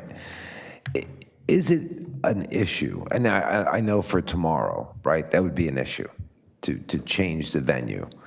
But moving forward, is it an issue to change the venue to, let's say, Papanani Park? More suited, more conducive, there's more parking to larger events type of thing, than have it in your little local pocket park. And the reason why I say that is, I'm sure the mayor might have spoken to, in that district, there might be 300 people, right? So he might have spoken to 4 or 5. But if he went out to 30% of them, you'd have the 30% right here that would have said absolutely no. So like those little pocket parks, because that is the park where I live, right? It's kind of your little local park where you take your children, your grandchildren, you go for a walk as you're walking, through the neighborhood. It's not the type of thing where people want events to take place. In fact, the only thing that anyone ever asked, okay, and you know I asked this, right? The basketball hoop, right? If there's some way that we could fix the basketball hoop there for the kids. But could this be changed, you know, in the future to a different venue? To answer your question, and of course the concerns of the residents, this is a pilot program, if you will. We're going to see if it works. Again, we're taking all of the feedback, the concerns. We did meet with residents just a couple days ago here alongside Recreation, just to listen to everyone's concerns. We certainly don't want to create an environment that would affect their quality of life. So we are certainly looking at it, and to your point, you know, being that this is a temporary pilot program, we want to see exactly what that would entail for the neighborhood, and wouldn't want cause any harm or concern to the residents if there was any sort of effect with regards to the trash that they mentioned or any environmental issues. So we will be staffed during any programming, and our DPW, as you know, is out there on a weekly basis maintaining the area. So if there are any other concerns that we see, you know, in terms of if there's inappropriate acts or anything like that, we certainly have our public safety involved, and they've been part of the conversation to know that this is going to be more of a gathering space, more than what it used to be. So certainly we want to make sure that everything right now, to your point, is temporary, and we're going to see how the programming is going to take place. Okay, so quick question, just for that pilot program, we say it's a pilot program, they might not have any issue, right? I mean, if somebody's playing some music on just a guitar, right, and no one hears it, they might be okay. But my question is, how long does this pilot program last? Like, let's say that they're offended on tomorrow, right? How long do they have to endure that before we could possibly change the venue? Well, we certainly wouldn't want them to endure it any more than, you know, if it becomes a nuisance to the neighborhood. But what I would welcome is that they reach out to our office, and the mayor, as you know, is on a very brief paternity leave. Yes. And what we would like is to have all of these residents that are here and any other ones to invite you to meet the mayor next week. So if you could just reach out to our office, I'll give you my card. We'd like to meet everyone out there just to explain and be as transparent as possible to see what's going out there. But as you know, they're just picnic tables, they're Adirondack chairs. There was sand there, but that's just not a place where the, I guess if you want to call it the music or any sort of act would go, it would be more so on the south part of where the pathway is. And so certainly we want to invite the residents to meet with the mayor next week once he returns to just have an open conversation and get all the feedback that we can get. He did meet with residents, but certainly any other residents, we want to do that for them next week. Okay, so could I be invited, or I know my councilman, Patil, he lives right around the corner too. Yep. It's like his park. Sure. I'll make sure the mayor, if any council members would like.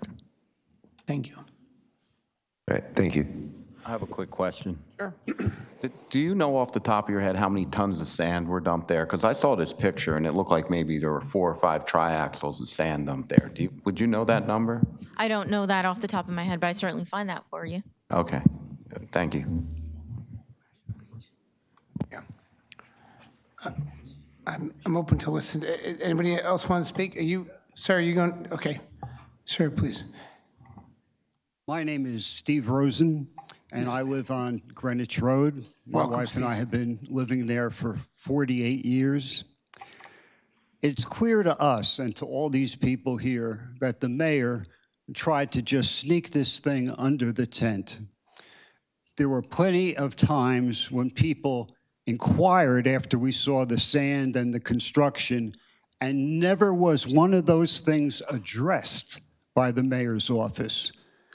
A couple of days ago, some of us met with the recreation director and a representative from the mayor's office, Pat, and I forget his last name, and we had questions about parking, questions about the safety of the sand, questions about the food truck, and all we got in answer was, well, we'll just have to see how it goes.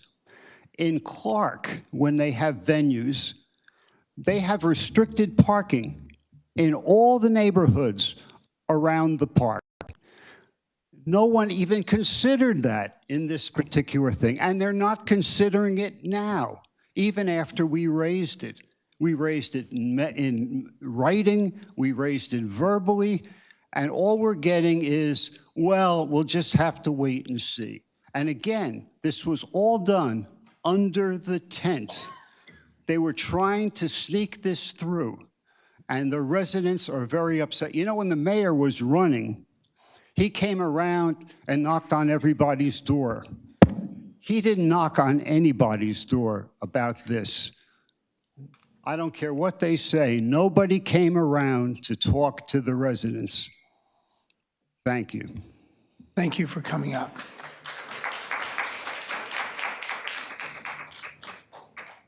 Sure, please come up, sir.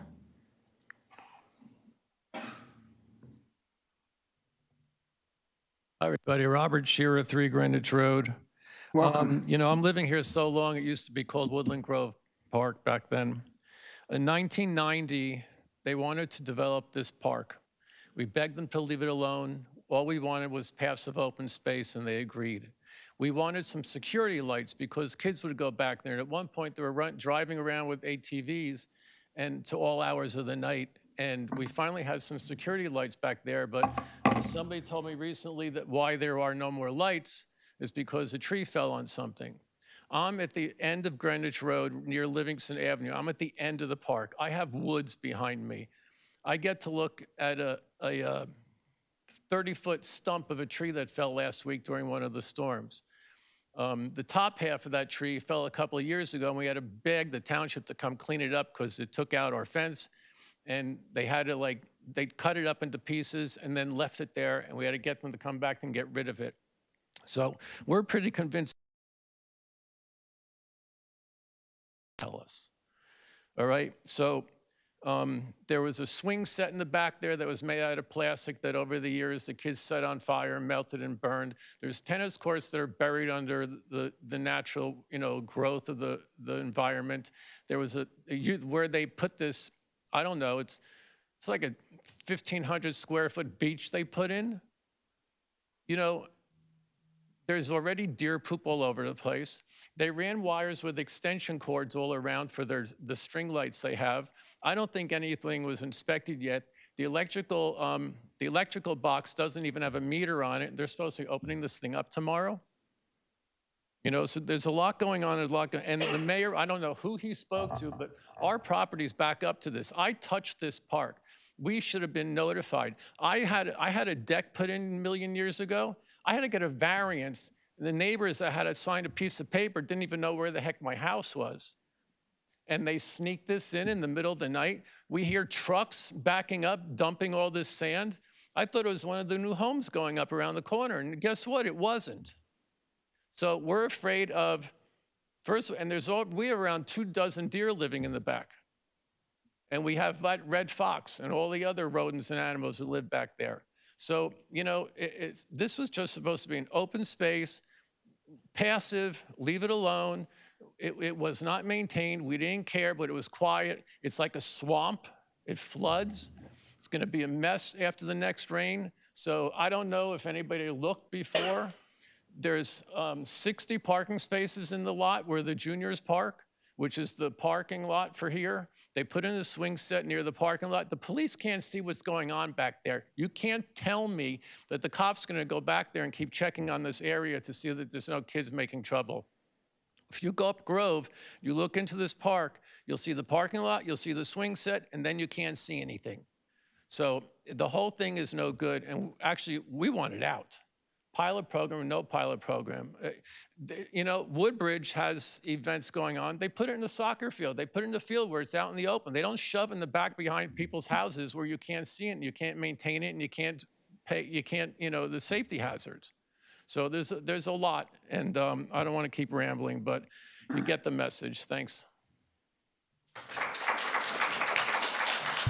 Council President, I have another question. Do you mind if he? Go ahead. Please, go ahead. Oh, I'm sorry, I didn't. No problem, no Go ahead. problem. Council Vice President, please. Yeah, please.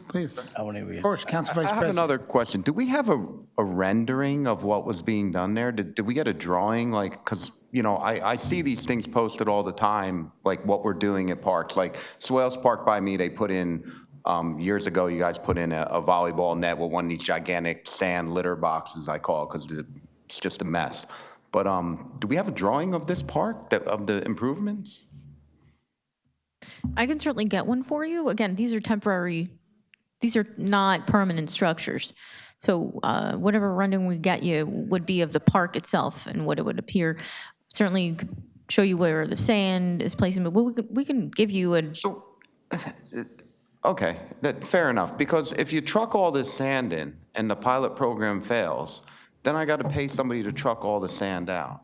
Or do we leave the sand behind? Because I'm one of these people who I am completely against sand in the parks around here.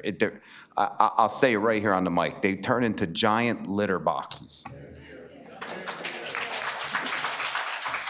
And I know Beach Brescher, or Brescher Beach as they're going to call it, doesn't want it being used as a litter box. That's all I got, Council President.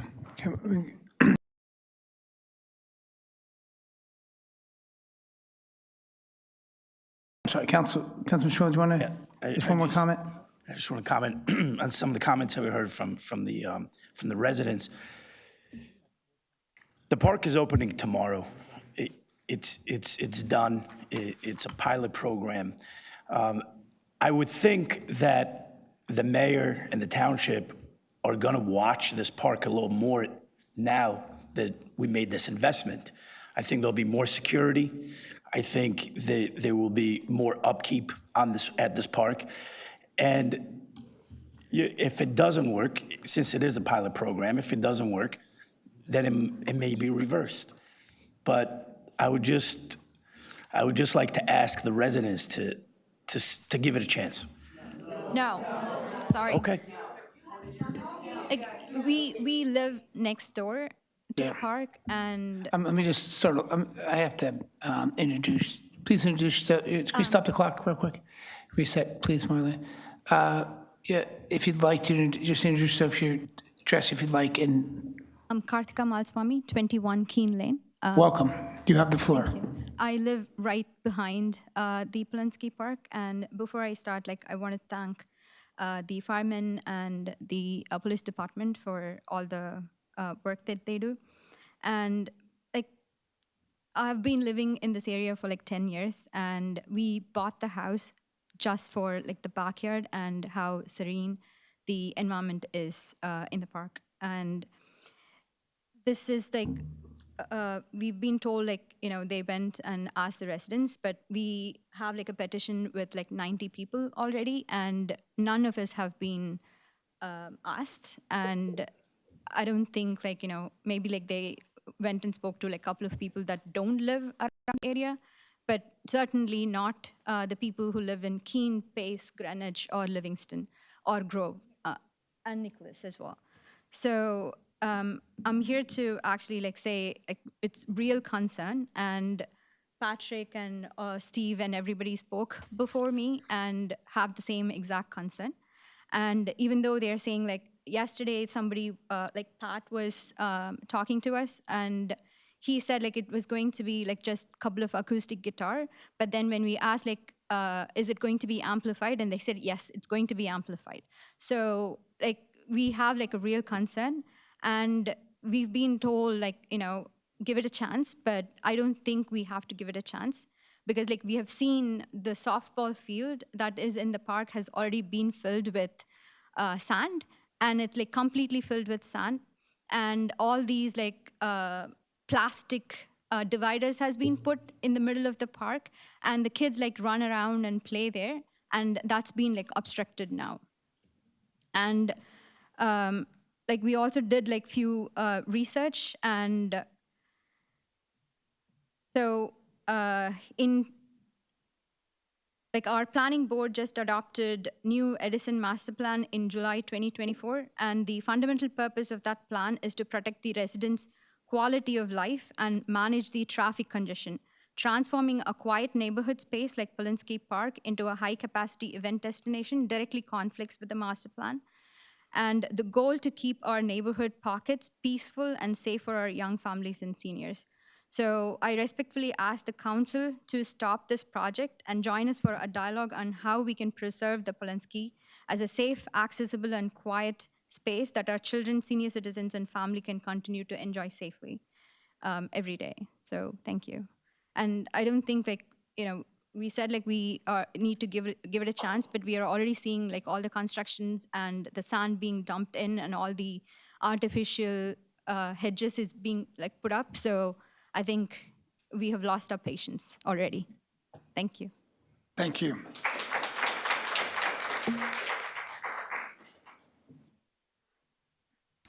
Any other members of the public that wish to comment?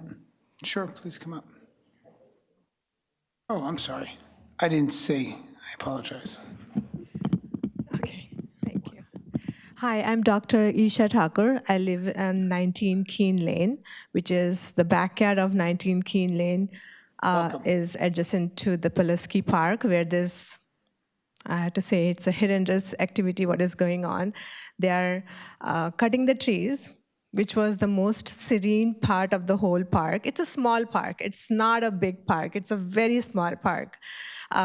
They used to have a baseball practice for the junior varsity team. So I don't know from now onwards where they are going to practice. For Nicholas Court, for Greenwich, it's directly adjacent to their houses. To come to my house, they have to go through the woods. But JP Stevens is right across the street, and when they do the band practice, we hear everything. But that's okay. For kids, we can bear that. Having a summer concert, having some acoustic guitar with amplifier, it's not gonna be good.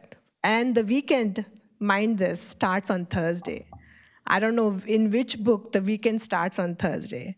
We all are very hardworking people.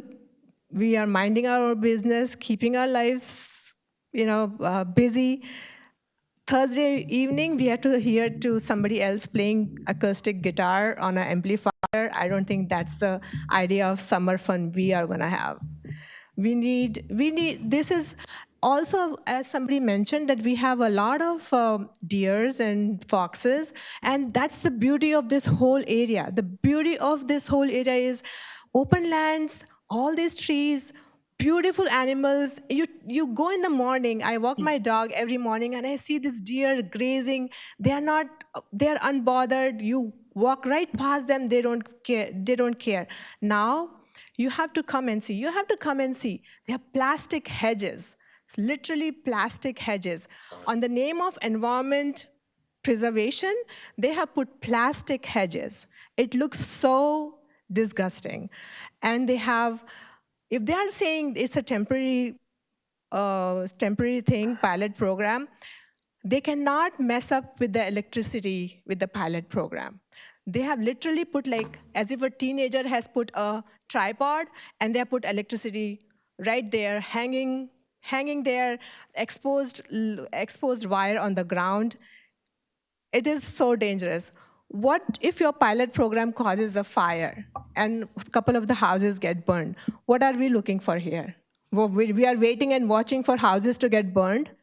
And that's one point. The second point is, in the woods, there are a couple of incidences have already happened that people have tried to break in through the woods. Because it's a we all know each other. It's a very peaceful neighborhood. We all get together on a very regular basis.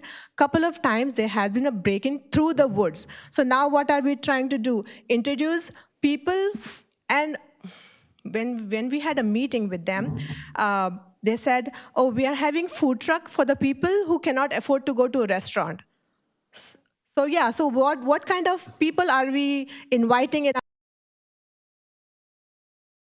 feel safe that, oh, we are going to have people who cannot go to restaurant, they are going to have eat food truck, and then what they're going to do, they're going to throw the bones on the ground, and what's going to happen, rodents, whatever the other things going to come with it. But my concern is they're going to explore this neighborhood, they're going to come from the woods, and they might, so we don't want more police in our area to be like, I really appreciate that police is gonna be there, they're gonna 24 hours, they're gonna watch, but we don't want that. We love our neighborhood, we want to keep it like that.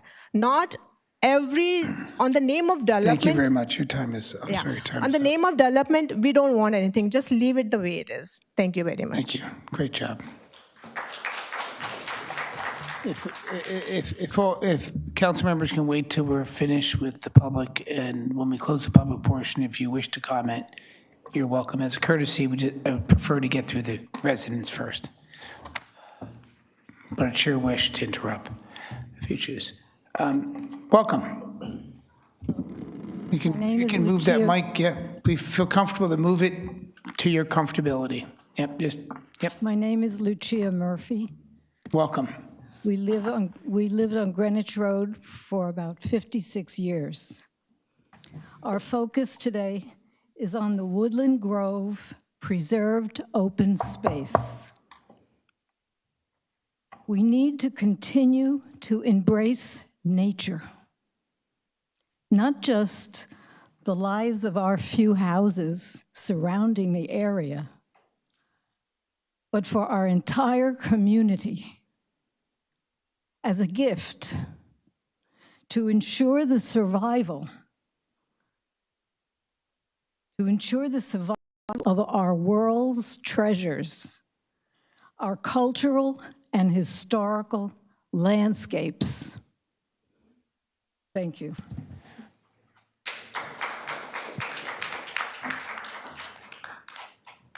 Thank you very much. Any other speakers? Sir, please come up. Oh, I'm sorry.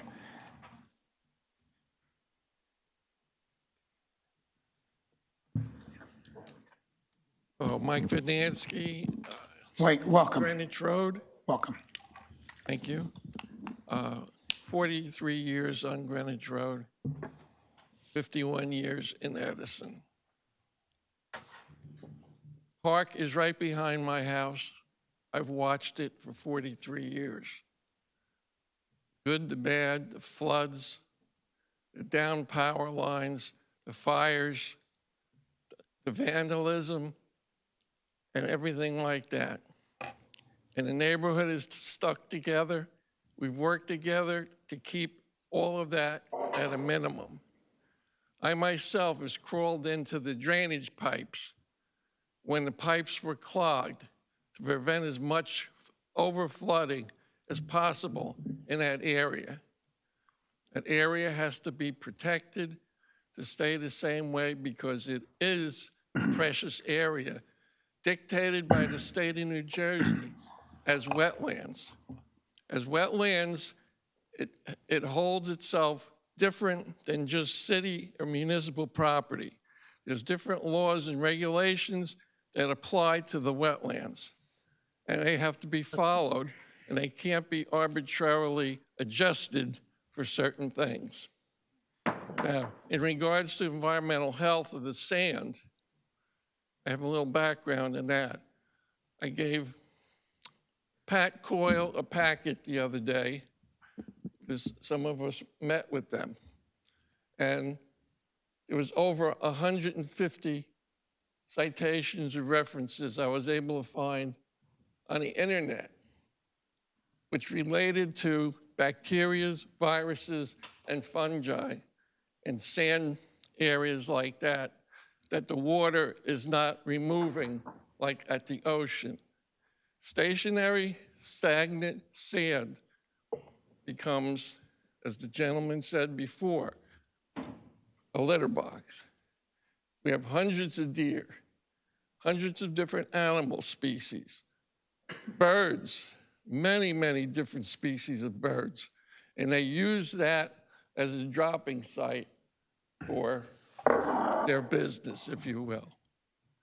that becomes a problem because the stories that are read out or talked about where babies were put into sand like that and their diapers had a problem, or their wipes were left and buried under the sand.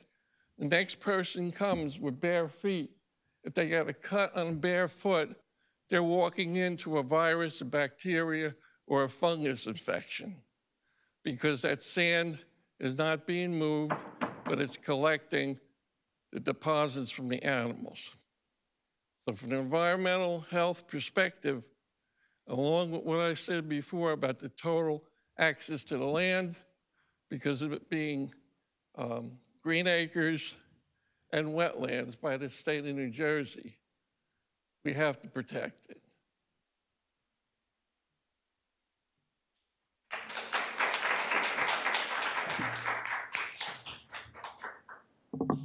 Anyone else? Come up, sir.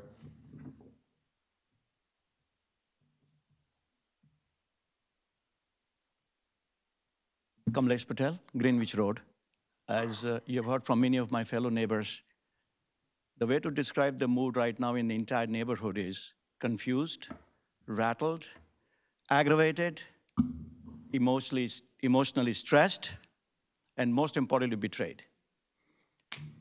I think there is a lot of great work going around within the township, and we are very proud of being part of the Edison Township. I live in that home for the last 25 plus years, and in Edison for 30 plus years. There's a lot of great things going on with the support from the council, all of you, a lot of great safety work that goes on with the policemen and the firemen. Mayor is doing some great work.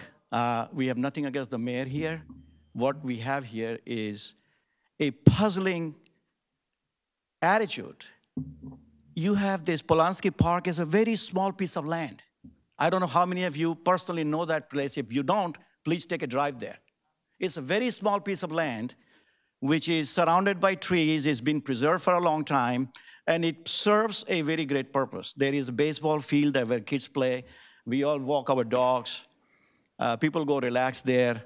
The J.P. Stevens girls team come and practice on their sports activities. So it's serving a purpose. There's an adjoining swing set for kids that town has done that we all appreciate.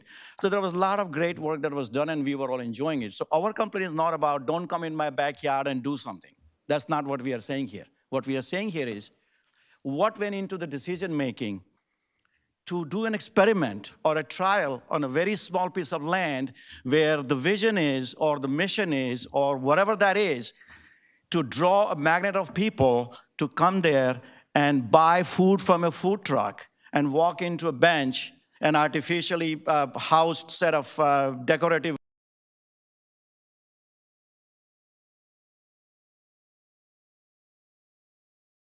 puzzled. What decision process has gone into this? If there was a decision process and some rationale and logic. Because to us, like Steve said, seems like it was a hush-hush. Maybe some bunch of money got fall into somebody's lap and it got funded and all that stuff. So our request is that if the vision is to have a summer social, that's the wrong place. Absolutely. The vision of our summer social, I'm all for it. We are all for it. Our challenge and the question is, the site that was picked was absolutely a disaster. It's not meant for that. Summer socials are meant where you have plenty of parking, the ground is big, where the noise, when it gets amplified, is still absorbed within the boundaries of the campus. My house is 5 yards from a stage that's built. Like from here, that stage where they're going to play guitar is in front of my backyard. So the other thing that people have mentioned, the temporary makeshift electrical connections. My house was robbed 3 years ago, and I lost all of my jewelry. I submitted 5 different written requests to the township and to PSENG for 2 years. Those pole lights, those 4 lights that Robert talked about, I've been out for 2+ years. While everybody who talks about summer social are sleeping. The entire park is dark. As soon as we saw the trucks unloading the sand, we started writing letters because we are disciplined, obedient citizens. I personally wrote letters that many of my friends here have signed, and we have sent it to many of you. hand-delivered last Monday.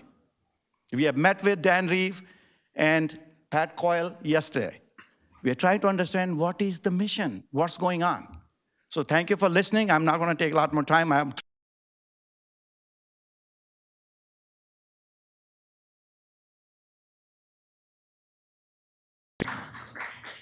Thank you. Anyone else? I just want to answer, well, not answer, just give the gentleman, so I believe, and I think Walter in the back will correct me if I'm wrong, but I believe Polanski Park is 4.8 acres or 4.75? No. No. What is it? It's really about 30 acres. What? Park might be big, but the open space where this is happening is very small. Right, the usable area is very The usable area. There's a lot of green acres in there. Right, but I'm talking about what's considered the park itself. I thought it was about 4 acres. Oh, yes, the usable area. Usable, yeah, that's what I was referring to.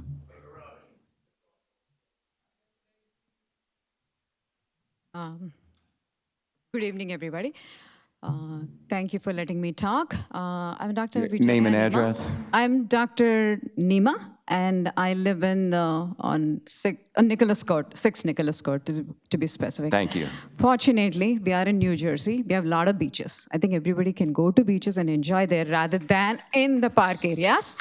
Secondly, I wish all of you had houses surrounding us so that you would understand what agony we are going through. That's all. Thank you. Anyone else? Walter.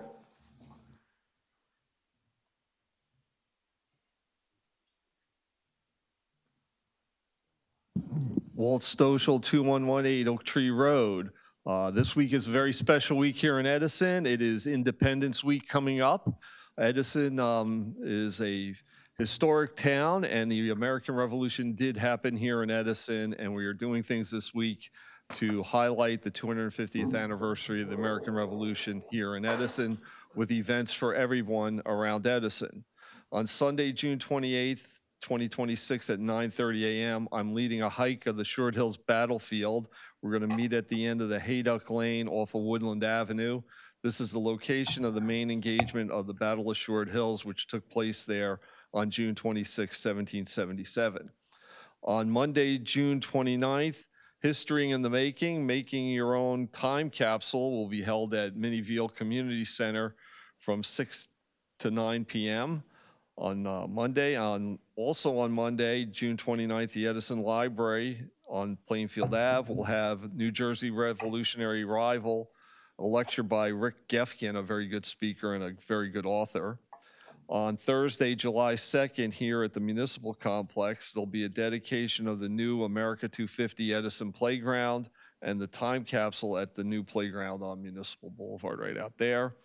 Later on Thursday, July 2nd, there'll be fireworks at the Plainfield Country Club at 9 p.m. up there in North Edison off of Inman Avenue. And then on Saturday, July 4th, it starts off with the commemorative reading of the Declaration of Independence at the Piscataway Town Burial Ground, Swales Park at 9 a.m. If you know that area, the burial ground is on the Old Post Road, and on July 8th, 1776, the Declaration was brought through Piscataway Town on its way to New York to be read by the American Army on July 9th. And then later on July 4th, we're having the celebration here at Papiani Park at 5:30 p.m. with the fireworks at 9:15. On Monday at the Edison Library, there'll be a lecture on the African Americans during the Revolution at 7 p.m. And there'll be other events as the summer goes on throughout Edison.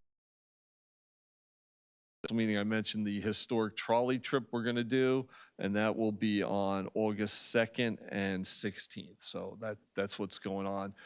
We have a very historic week. We're doing a lot in Edison. I don't think any other town is doing as much as we are next week.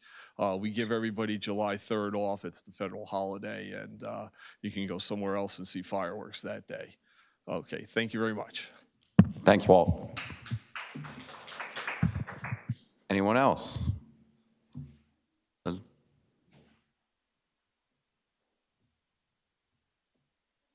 My name is Bharti. I am resident of 16 Nicholas Court, and I'm the most impacted person over there. So I just want to add on a few things. About the cleanliness, we have a skate park in the back of Polensky Park, in the area of Polensky Park Wood, and there is a lot of trash there always. Kids come, high school kids come there, they drink there are broken glasses. So you have maintained this, you have flipped this area, and nobody have looked at what's at the entrance of this park. As soon as you enter on the left side, there is that skate park, which is always filled with trash. So that skate park is always filled with trash. And other thing is, everybody is moving to AI. We work in office, we come back home, and we have to do a lot of trainings and certification, and we need quiet time. We get weekends to do those things, and with so much noise, we will need to go into our basements to feel quiet. And I'm right there. That sand is right next to my house. That's it. Thank you.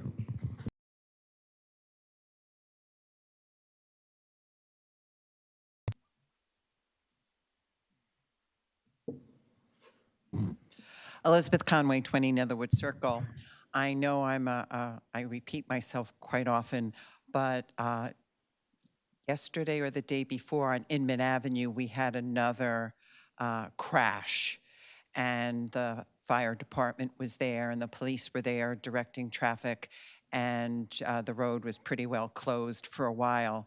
And again, I did not get a Nixel or Nixel's friend to find out that I was going to have difficulty getting out of my development.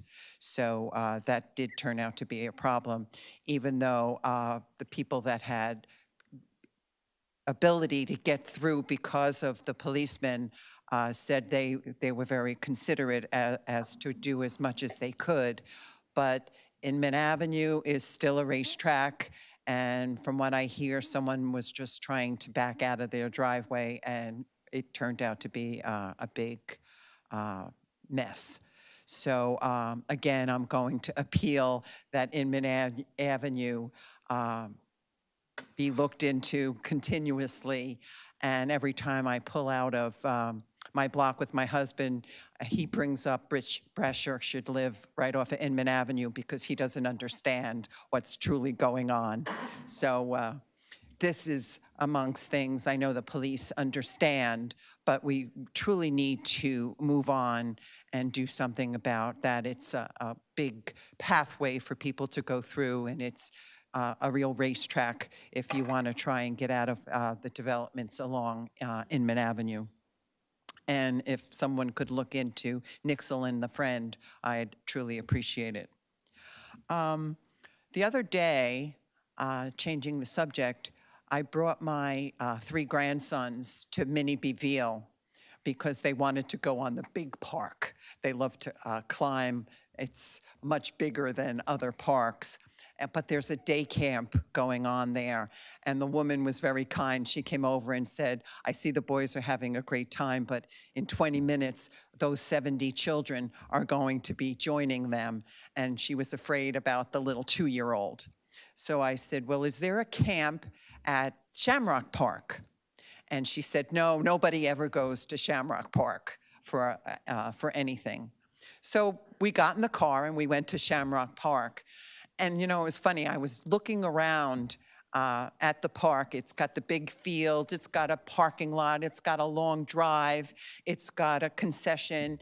And I thought to myself, and I didn't know what a big problem it was causing, I thought to myself, I wish they'd utilize this park for events at this end of town, because it's very well trimmed, it's maintained. Sometimes when we go there, I see the DPW working on it, and my grandsons love it because it's like a private park for us when we go there. So it might be a consideration. I can never get a clear answer as to it's a county park, but Edison maintains it. I know the Shamrocks used to have their field there, and I know they do rent it out, so it might be a consideration. So it would be appropriate. It's not, the neighborhood is a little further away than I know Polanski Park. My daughter played softball there when she was at J.P. Stevens, and I always thought that park was a hidden treasure, and I would hope that it would kind of stay the same. My only other question, and I bring it up also, is the shuttle service, if you could answer me. I ran Okay, out of my 4 so- minutes. No, it's okay. So first, does the chief over there want to comment on Emmett Ave and the traffic? I mean,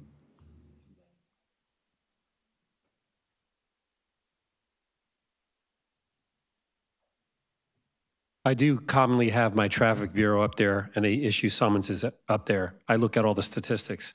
But it is a situation where, as we have to try to get with the county to do something up there with the road, we have talked to them in the past.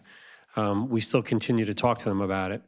I'll continue to have selective enforcement up there to obviously try to make the roadway safer with all the motorists that are speeding there, as you say. It's 40 miles an hour. Yeah. But we have given a lot of summonses out there to try to obviously curtail the speeding there. But I'll continue to deploy them there. thank you, chief. Welcome. Joyce?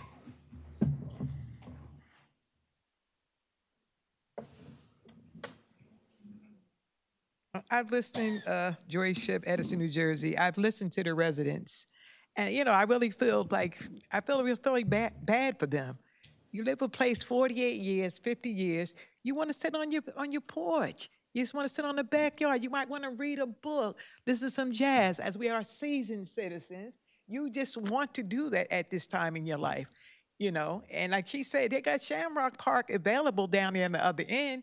And I don't understand why these people were not given opportunity to speak. You know, I just heard something, so I'll do this and I'll just do this thing without anybody's knowledge. And then I'm looking at it, I'm saying, wait a minute. You got the library over here, they extended that library over here. Then you got the school over here where you got this big band playing, and y'all was okay with that because there's children back and forth. Then they want to put all these food trucks in front of you, and that's a 2-lane road. That's why it takes me like, I can get to East Brunswick quicker than I can get to North Edison.